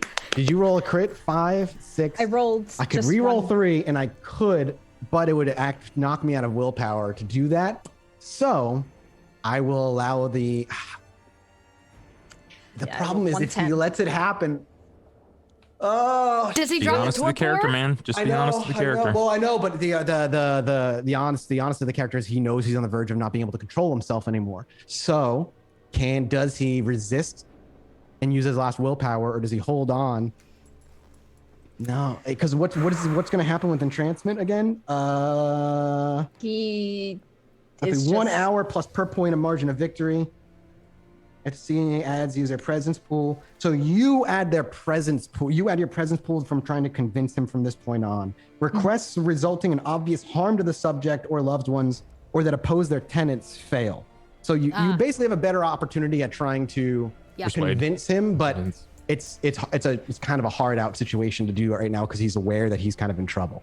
You succeeded in entrancing him. He will not use a willpower to resist. However, its value in this moment is very, very little, unfortunately. Benefit, you didn't gain any hunger for doing it. You just did it.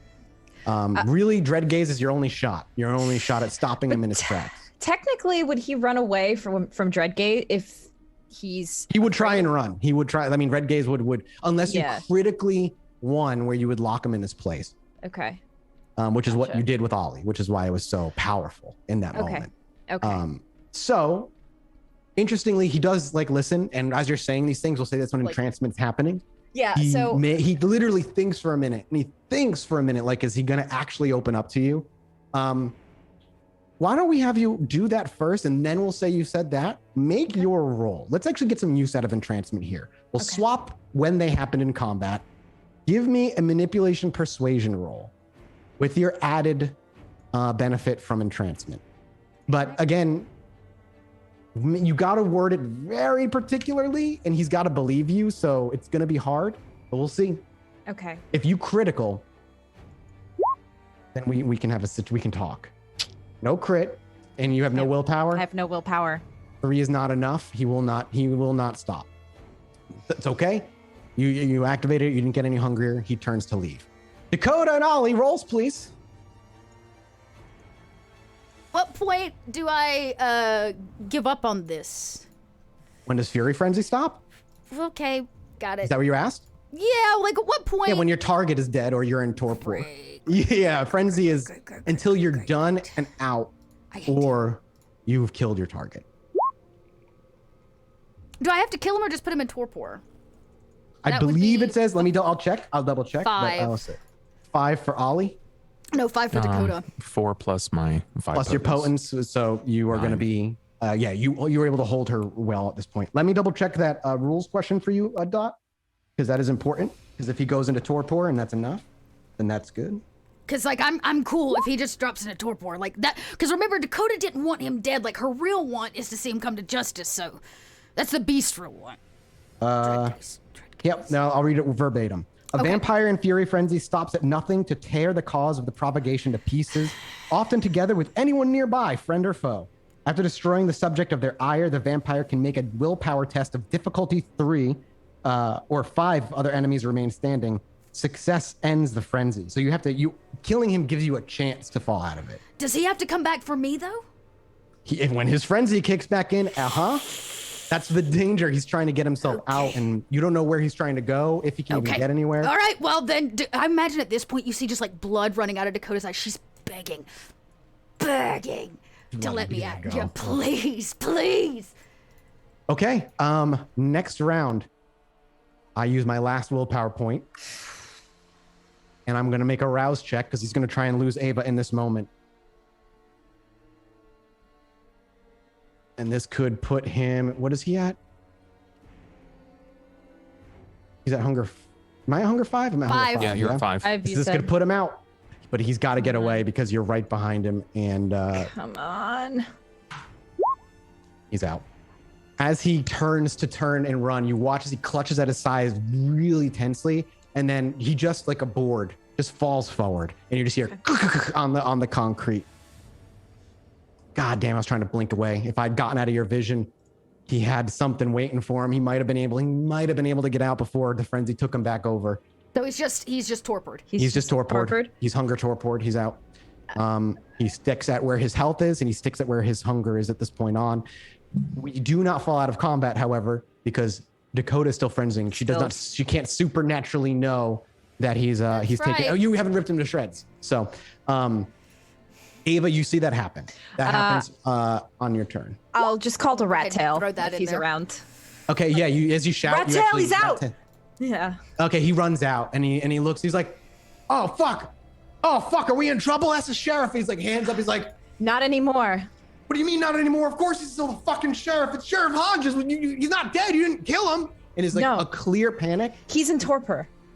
Right, but They don't know. They don't know. they don't know yet. that he's been removed, and you simply saying he's not sheriff anymore I'm is saying, not like- enough to convince him. Okay, yeah, that's yeah. fair, I'm saying, that's yeah, fair. yeah. He's just like, I don't know. So he's in a panic state, but he's not moving to like do anything because he doesn't know what to do in this situation. Yeah. Okay. Dakota and Ollie, make your rolls.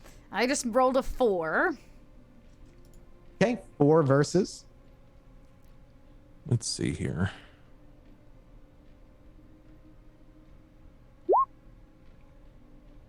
There you go. Yeah. Oh, you were going to. You crit. You clean crit with an extra 10 on the messy because you rolled 3 goddamn 10s. So you did not messy crit. You just hold her in place like with ease again. She's still thrashing about.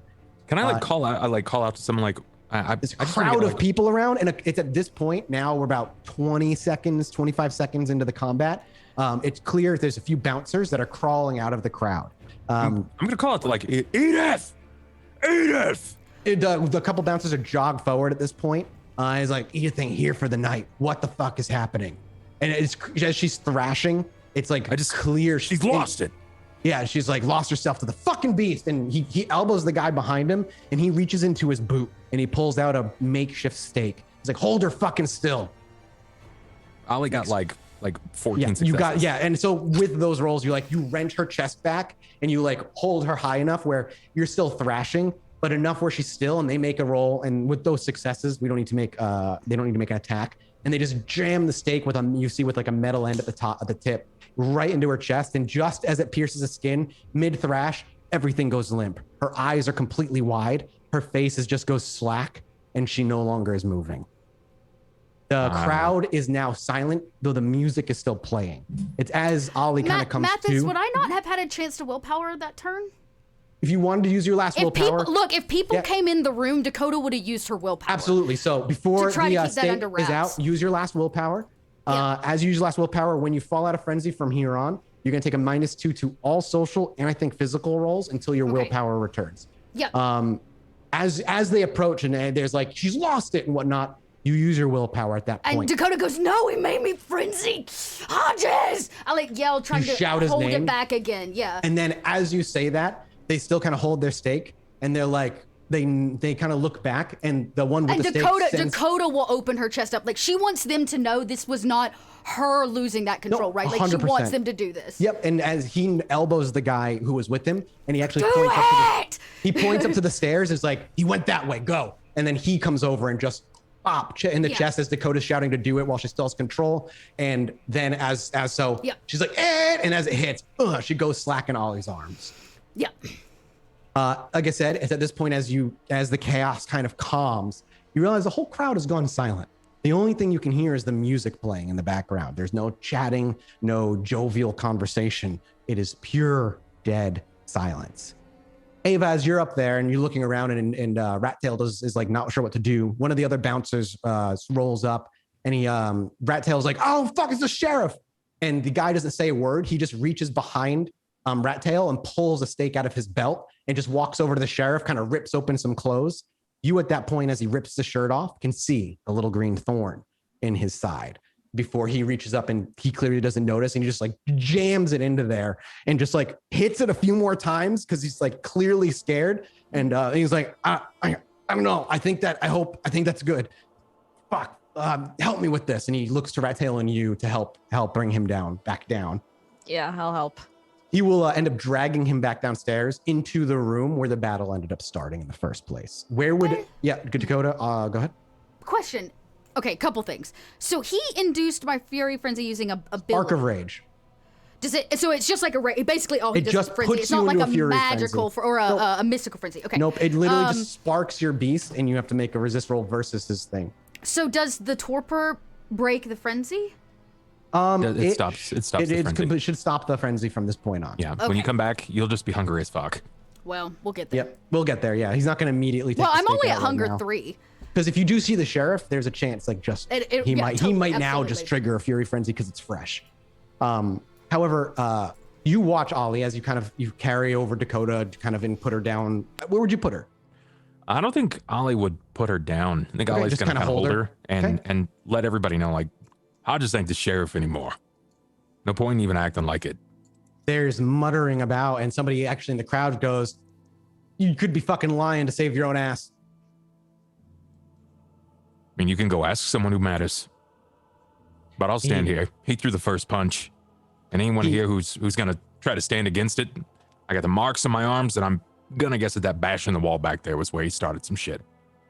The person who spoke up goes meek. You don't hear another word from them, but there is some in-talking and mulling about the crowd before you see the crowd begin to separate widely as you watch Ava leading the walk as the two bodyguards have his legs. They're dragging him on his back, and he's a big guy, and there's like effort behind the drags.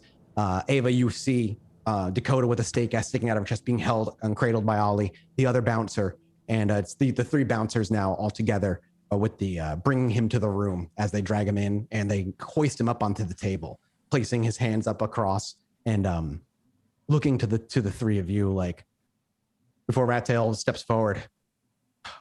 So he attacked first. Now in the room away from the crowd. He attacked me. Yeah, he attacked Dakota. Both of them. And he looks to the rat tail looks to the two bouncers. One shrugs and the other guy kind of nods really subtly before he goes, yeah, I saw him take the swing at the big guy. And then there's like a nod before Rat Tail looks. He's like, I'm gonna be real. I don't know what procedure is here.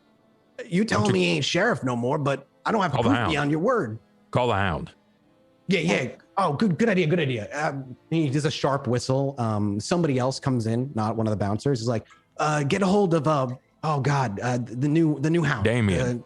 Damien. He's like, he points. Get a hold of Damien. I don't probably find him somewhere near I don't know. Just go get going. He kind of shoves him out.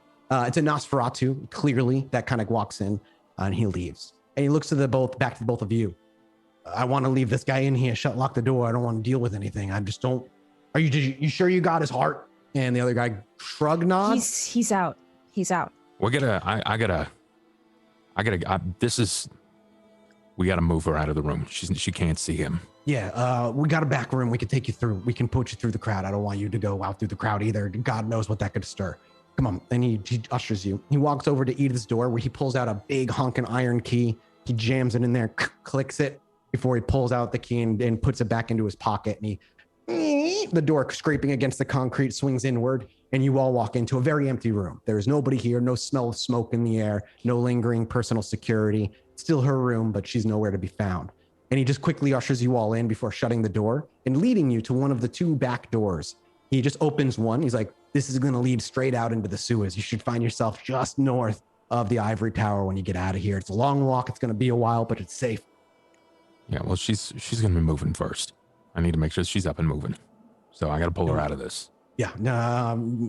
We got, he's loss of words. I'll sit her down and pull the stake out and toss he it. He walks over to the door and shuts it just in case, and shink, and he locks it. And as the stake is yanked out, and immediately you're able to kind of regain yourself. You still have your animalistic features from going into frenzy. I sit forward and I go, Ollie, he has a thorn in his side.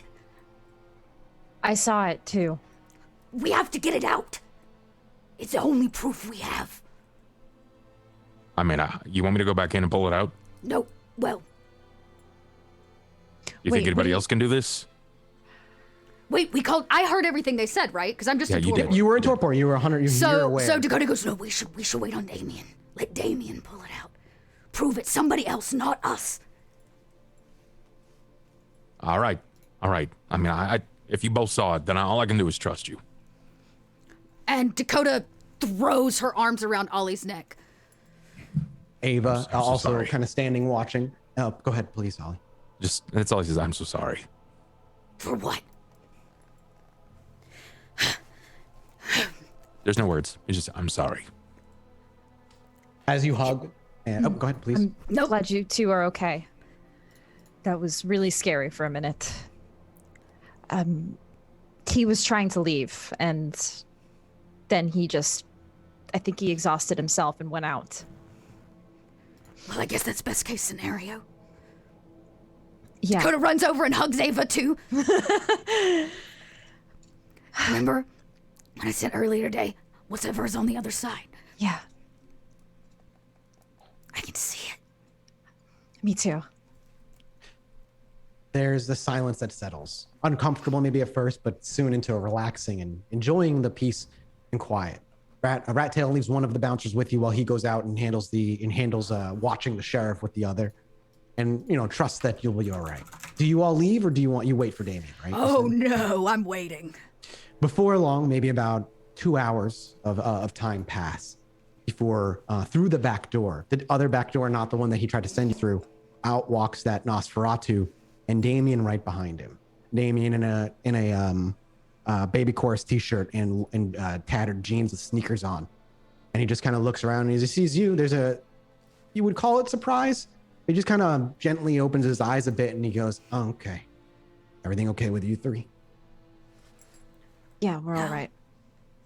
He just nods, doesn't say anything. And the bouncer keeps leading him out. Do you follow or do you stay here? Do they let us follow? They don't say a word. They don't actually ask you or tell you to stay.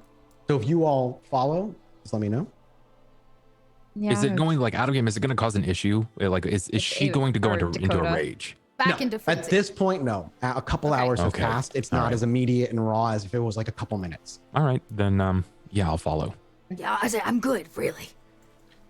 There's a moment where they kind of ask you, are you sure? And they even look you in the eyes to see, make sure that you look calm. But they open the door and allow you to follow into the room where the attack started. And she'll reassure them, look, it wasn't me to begin with. He made me frenzy. He nods. They all nod at you, but don't say anything. And then as they walk into the room, you can see the concrete has mostly been pushed off to the side. It's not scattered on the floor as much anymore. His shirt has been completely ripped off at this point and clean. And as he walks in, Rat Tail actually goes to sees all of you walk in. He's like, hey, you get a look at this shit. I can't get it out. And he actually looks to the thorn in the side and he actually tugs at it. And as he pulls on it, the skin just stretches with it. It refuses to leave his side. Damien looks down to it and then just looks up at everybody's like, and what is this? Do you want the full story or the short story? The one that tells me what this is. I don't know what it is. I don't have proof of anything. I went to the prince a few times, Ava as well, about Hodge's behavior, his distaste, his unnatural distaste for me. Are the guards still in the room? Yeah, the bouncers are still in the room. Oh, yeah, it doesn't matter. Dakota's going to say this out loud. Sure. She has nothing to hide. We did everything right in announcing Hodges multiple times. I was told over and over it would be dealt with, but he came back. He used his powers to incite a riot at Ollie's bar. He attacked me in a public apartment filled with kine. Damien is clearly intently listening. We believe that he is being affected by supernatural means, some kind of strange pact. And I look at Ava. Right. Yes. He clearly takes all of this in. And he then looks down back at the thorn before he just speaks while looking at it. Says, well, I have no evidence to support your claims of his assault on your bar or the assault at a kind home. We do have evidence for his assault here, and it gives credence to those prior. We'll take this into consideration when reporting to the prince. Thank you. In the meanwhile, he actually looks over and he just kind of reaches into his, reaching down into his leg. He pulls his jeans up and there's a knife that's just attached, giant fucking like combat knife. And he just pulls it out and he goes and he puts his hand on this, leans on his ribs, and you just watch with the precision, just jams the knife into his skin as it just cuts through. And he just carves the skin out around the thorn without even second thought. And it goes deep. It's not just like a surface level. He gets the muscle and the tendon. It's like he's cutting out a slab of meat before he jams the knife into it and just pops the thing out. The thorn, as it pulls free, as you watch the muscle tendons kind of snapping free as he pulls it out, you watch as the thorn immediately begins to turn brown before it slowly turns black. And then it wisps away as the skin that was on his, that got carved out, turns to dust very quickly before your eyes. And he's like, huh, interesting. Well, at least I saw it. May I? And I kind of gesture to like be able to come closer. He Hodges. he just nods. I lean over Hodges' face, his fucking eyes. I'm sorry. He's blankly staring forward, torpored. That's all Dakota has to say. Yeah. He, Damien, when you step back, just looks at the three bouncers, grab his limbs, take him out the back eggs, and I'll meet you out there. They, without question, lift, and then turn and then Damien, as he leaves, turn to the three of you. Coincidental that your son goes missing, sheriff loses his position, and within a night, the three of you are here. We came here like everyone else. I wanted a tattoo. And We're here maybe- like every night.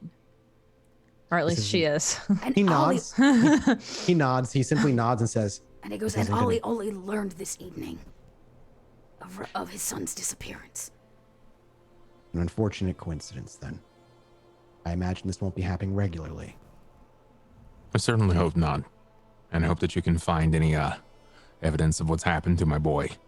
That's the only reason I continue to work as diligently as I do, helping out those in the Camarilla who I feel like have been holding this over me for a long time. He nods.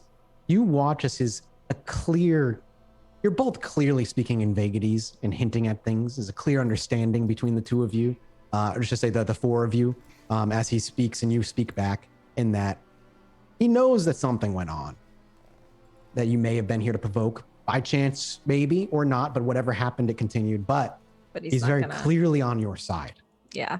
And he very clearly makes it clear that this is not going to be, he's basically hinting it's not going to be reported to the higher ups. Don't worry about it. The evidence is on him, not on you. Right. Welcome to the Camarilla. Technicalities is all that matters. Dakota kind of smiles and steps into Damien, and she puts a very friendly hand on his shoulder. Nothing weird. And she just says, "Thank you." His eyes, though his head does not move, his eyes dart to your hand briefly and then back up to you. He just nods. She'll remove it if it seems odd to him, and she says, when it's all is said and done, we should probably celebrate. Seems like the right, polite thing to do. Manners and all that. He takes those words in, but very quickly replies, I have a feeling I'm going to be very busy for the next few weeks. I have a feeling I'm not going anywhere. He raises his eyebrows briefly and then nods and looks to all of you and then just walks by, leaving the three of you now completely alone. The body gone. Bodyguards also gone, taking the body with him. And the Hound, with evidence, visual and material, that he was able to see and attain himself. And the three of you stand alive, though some of you slightly hurt, as none of you used rouse checks to heal your superficial, correct? Not right now. So you're all busted up. You've got broken limbs. You've got all kinds of stuff. So you don't look. The only one who looks fine is Ava. Ava's the only one who looks fine, and that's par for the course for Ava. I guess Dakota hasn't taken any damage. She's just real furry. Right now. A little feral looking. Yeah, we'll just. Dakota says, I can't let the kids see me like this. Well, do you want to go back to your boat? She's at the theater. I'll keep an eye on her. With Ollie's help. This is easy enough. I can just put a jacket on and I'm not a problem. Okay. Do you all quietly leave together? Is it kind of like this weird? I'm curious how the three of your characters feel. Is there a satisfaction feeling? Is it like a? Not sure. Yeah. Is it kind of? After seeing that Thorn, I can tell you Ava isn't feeling. She actually feels kind of sad. Yep. She feels guilty. There's a lot of guilt. Like the guy's an asshole, but like she's like maybe it didn't have to end up this way. Remember, so she branded you and stuff before all of that. That's true. But at this point, yeah, it's like that was a while ago, and he's clearly was very affected by all of this. Mm-hmm. So Ava feels a bit of guilt. Dakota? I think Dakota does not show a lot of emotion. Sure. Until she's kind of separated from everyone, and she probably goes back to the boat and has a really good laugh-cry session. This is like just she probably just decompression. She's just full on decompression because this is the first time in what? Months, almost a full year, where she has not had to be concerned about waking up this day with the sheriff possibly coming to fucking kill her for no reason. That's very true. It's like that weird relief after years of living paranoid. And you know what? I bet Dakota. Actually, I wonder if she goes back to the boat. Maybe she doesn't. I wonder if she gives into compulsion tonight. It would make sense. Tonight's the night for compulsion. Dakota goes to the train yard. That way she goes back, to the theater, make sure we all get, but yeah, she gets into compulsion. And we see her, laugh, cry, and she tears her clothes off when she gets to the train yard, and we see her run the train yard for the evening and just fucking let it out. I love it. And just screaming. Ollie, I'm curious because you weren't you took your mask off and everything. And as people were talking to you, it's important to note how nobody fucking pointed at or acted weird around you. You know, your mask, just Ollie get his mask and put it back on after all's said and done? Ollie will probably go get his mask. Okay. don't know if he's going to put it back on, though, at least right now. Where does he go for the evening, as you all kind of clearly are separating into your own separate ways? Ollie is going to hit the sewers, probably feed on some rats if he can. Yeah, you can definitely feed rats. That's a wit survival check down there, more or less. Yeah, easy enough. Even if it takes me some time. Each rat's like not even, it's like a half point of hunger. So depending on how well you roll, how many rats you find. But no worries about feeding on people and stuff. If you feed on rats. I got 2. Okay, I'll let you slake 1 dot of hunger off of the amount of rats you find. And kind of just sucking them dry and tossing them like an apple over your shoulder. Ollie is gonna go back to a place that's it's a little different, a little bit of like solitary for him. It's the dream. With the sheriff out of the way and things continuing to move, Ollie will probably start like driveling back over the blueprint of this building, this place. And with funds finally starting to come in over the next week or so, this project is actually finally properly underway. There is no ifs, ands, or buts anymore. Funds are flying in, companies are coming in, and it's finally started, all of it. That feels like a good place to stop the episode, a comforting curtain closer. However, before we do so, is there anything you, the players, any scenes you would like to have before we wrap this up? As this was the episode of Facing Hodges and talking to a rep of Snitch, more or less. I know there's something that I would like to do, but I don't really know how long it's going to take, nor do I know what everybody else Well, wants. we've got 30 minutes still, so if it's... Yeah, go for it. That's what I'm saying. I'm saying... I was about to say, there are definitely some things I could do, but I will, go for it, bub. This is just one of those poetic moments where I like, it seems nice to close on, but we still have 30 minutes, so if there's things you want to do. I think it's time that Ollie starts shoring up defenses for this place.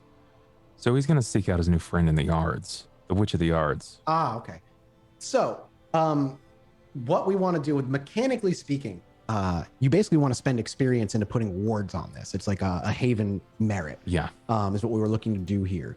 The Witch of the Yards is more than happy and compliant with everything you've given her so far. This seems like a fair price to pay for what you've given her, the knowledge you've given her of what lies beyond in these strange in-between worlds that she seems to have very little, but now more knowledge of. However, she doesn't look more messed up. It doesn't seem like she's made super progress on it because you've only just seen her a few nights ago. Like, not a lot of time has passed since you last saw her. However, you are now able basically to spend experience points on defense, whatnot, and she will be the person you go to. So there does not come the worry of the Chantry basically attached to these wards. Yeah. Is an independent contractor, as it were. Unless there's a specific conversation you wanted to have, you really did recently see her not too long ago, so she wouldn't have had time to get further investigative actions forward. The last thing that I think Ollie would really like to do, aside from arranging that, is to get a tape recorder and easy enough, and head back to Matthew to get our last conversation. I would like that to be a scene, actually, and it's something I wanted to do in the finale. Okay, got it. So I would not like to touch that because reasons. You got it. The other two? I would say as a closing scene for Ava, when Ollie goes to the sewers, Dakota goes back to the boat. Ava will stay back with the kid at the theater, and she'll do what Ollie did and like ask if the kid's hungry and try to feed. What she's gonna do is she's gonna get some more cheesecake and give the kid some cheesecake, and Ava's gonna go to our bar and get cheesecake and wine, pour the wine, and just blush of life. Rouse check, please. And eat. Get to eat cheesecake and You get to eat wine cheesecake again for the first time in such a long time. And as you actually, for the first time in how long? Years for Ava? Is it that long? It's got to be years. And you can feel your body come alive again. The warmth returns to your fingertips and your stomach growls as it kind of works up the juices and reactivates. And the smell of the wine as you pour it actually makes you salivate. You're excited to taste this. And as you hand the cheesecake over to the kid, yeah, you're babysitting the kid, but the true treat, as you bring to your lips and you let that wine just hit it and slowly roll across the front of your tongue all the way to the back, taking in all of the flavors. It's a nice earthy, dry red wine, and it falls into the back of your throat. who cares if in 8 hours this is coming up again? Because right now, you have literal goosebumps crawling down your body as you taste fucking wine and you don't want to throw up. Oh my God.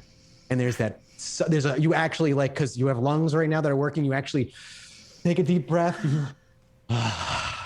And Ava is smiling ear to ear. And on that, Dakota, was there anything you'd like to do as your final scene?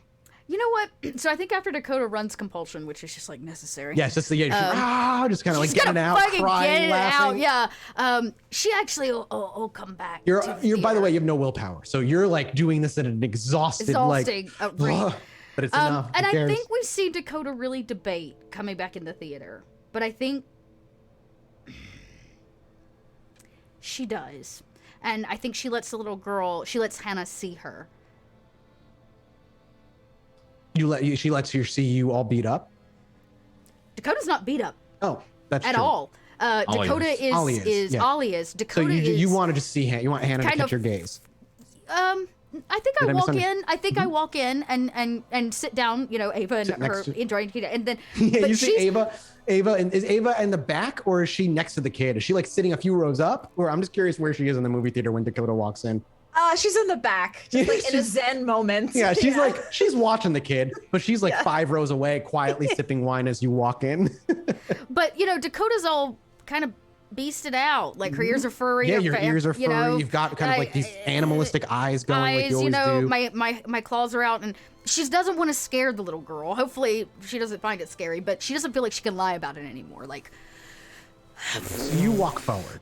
And as you kind of take a seat next to her, she's very enamored with the movie. It's the point where you see Luke is in his X-Wing and he's blowing up the Death Star for the first time. And as the Death Star explodes and there's a lot of light on the screen, she actually is able to look over at you because she didn't realize you were there. And she smiles and then instantly her eyes go wide. And she kind of pushes herself back into her chair. And she's like, "You're one of them." Not exactly. I've seen that. Kind of. I'm different. I'm not angry. I'm not gonna hurt you. I'm not raging. She doesn't stand up. She's still pushed back in the chair, but she's listening. You want to touch my ears? She looks up, and there's a lot of nervousness on her face. And while you offer, she actually shakes her head no, very carefully. Do you remember when I told you the day I took you to that park? Mm-hmm. That there was a reason they wouldn't like me. That we were different. Mm-hmm. Okay. They are one kind of monster. And I'm a different kind of monster. I don't want you to be a monster. I don't want to be a monster either. We don't all get that choice. But I want you to know, if you ever see me like this, I'm not gonna hurt you. You see her loosen up a little bit. Her eyes are still wide and she's still nervous, but she's less pushing herself into the back of the chair and more sitting kind of normally again. There's a reason I was down there, and my friend and I left that note. We were trying to right some wrongs. Do better than those that are like us before us. She takes in the words. She's like, you're not a monster. And she kind of leans over the chair and just wraps her arms around you. She kind of plops into you and gives you a hug. You can feel her kind of quietly crying, her little body kind of like heaving slightly. But on that, the camera will pull back.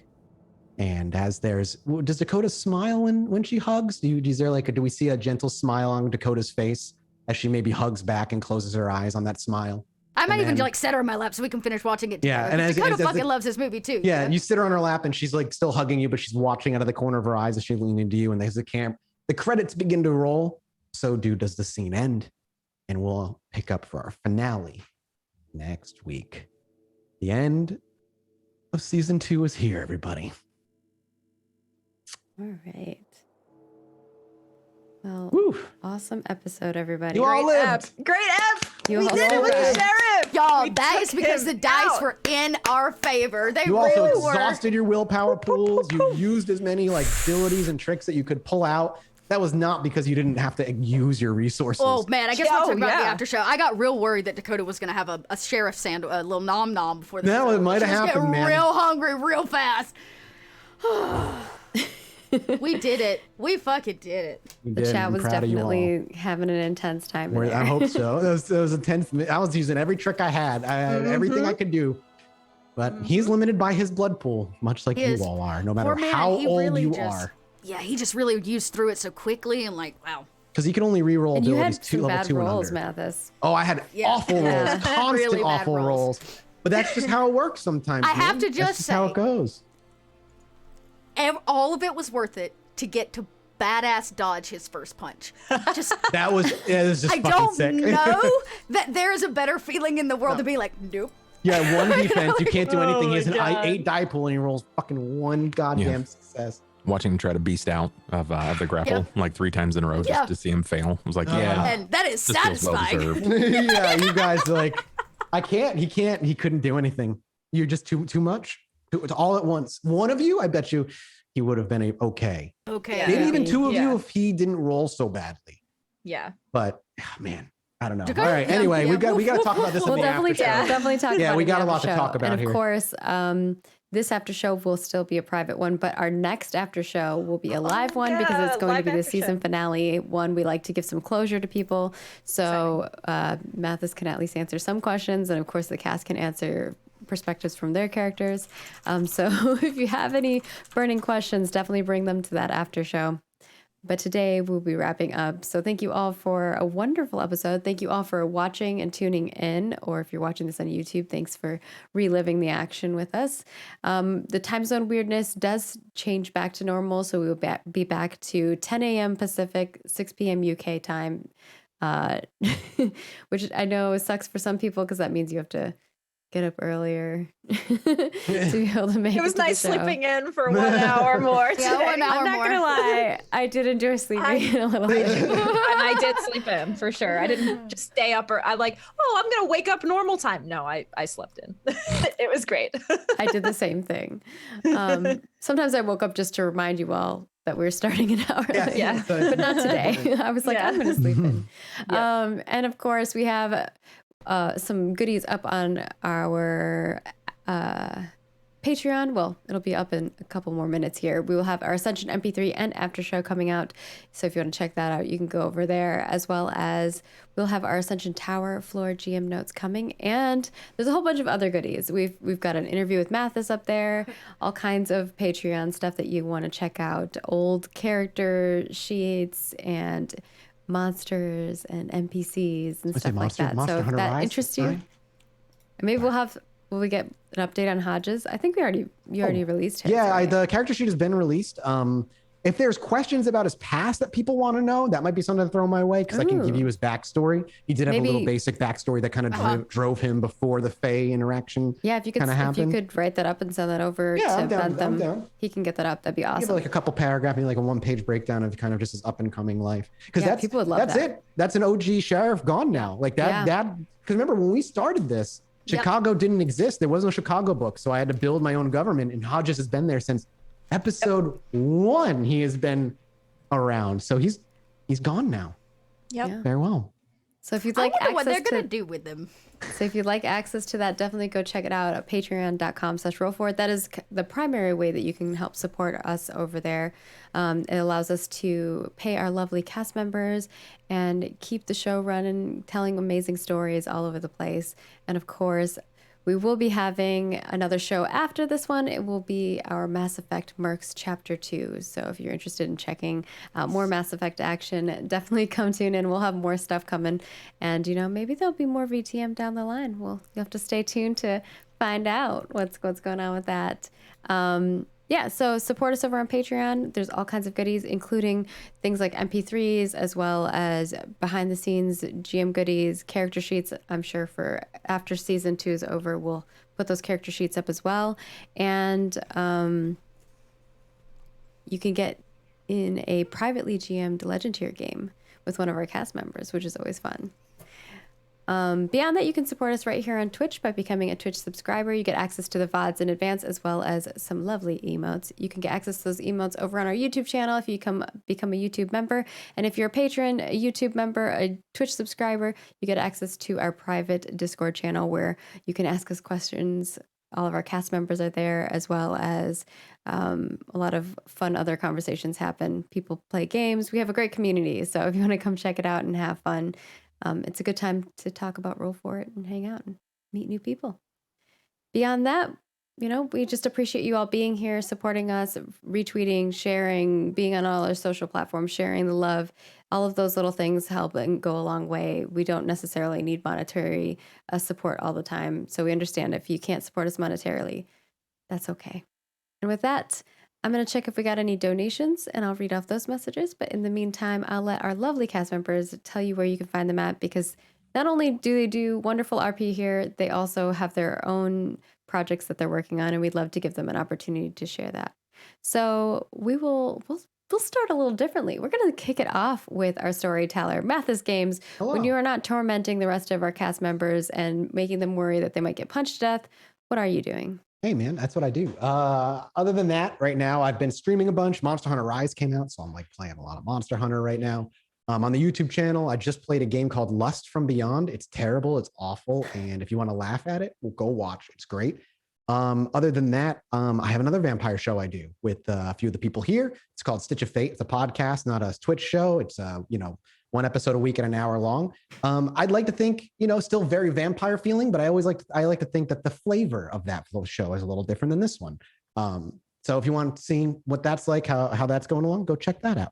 Other than that, that's Chilluminati. Obviously, it's my big thing. Go listen to me at Chilluminati. It's my weekly podcast, comedy, paranormal, true crime nonsense. Super fun. Me, Jesse, Alex. It's a good time. But that's it. That's me. You want me to hand it off to someone, Maggie? Always good. You hand it off to someone, Maggie. Oh, what just happened? Uh-oh. Something's like covering your face. Huh? On our what is that? donation glass. It looks like a bit. Yeah, it looks like a giant misshapen Someone bit. donated bits and broke everything. All right, well, Giant. All right. Oh, yeah, there I am. it just like covered your face Thank all you, of a sudden. guys. I was like, what is happening? I appreciate it. Moving on from there, we have Ava Heloise, played by Miss Magitech. What are you doing when you're not convincing everyone that we totally didn't start this fight? Hi, everybody. I'm Tracy, also known as Miss Magitech, and you can find me all over the internet as Miss Magitech. I currently play in lots of tabletop shows. Basically, from Wednesday to Sunday, I'm doing things every day. And then Monday and Tuesday, I stream on my own channel. So I'm very busy. So feel free to follow me and see what I'm up to. Best way to keep up with me, I guess, is Twitter to see when I'm going live. So feel free to follow me there and see what I'm up to. But yeah, that's me. Awesome. And we have Ollie Hopkins, played by the Bubbernut. Bubbernut. Bubbernut. Next emote right there. The Bubbernut. The Bubbernut. Bubbernut. What are you doing when you're not protecting your fam? Your fam? Mostly trying to tell more stories and play video games and build community. Community is all of pretty much everything that I do these days, guys. Find me over on twitch.tv/thebubbernot. I'm also part of the Stitch of Fate podcast. I play Duke Premind, everybody's favorite Ventrue, not Ventrue. I've also got another show on Tuesdays that I play. I'm actually the storyteller. Maggie's a part of that. It's a little haunting tale called The Haunting of Harrowstone. It's a Pathfinder adventure. A lot of fun. Everybody should check that out. That's about it, guys. Just find me over on twitch.tv/thebubbernot. Yeah. Where you get to see my pecker. And of course, moving on from there, we I'm have sold. Dakota Rain, played by Little Red Dot.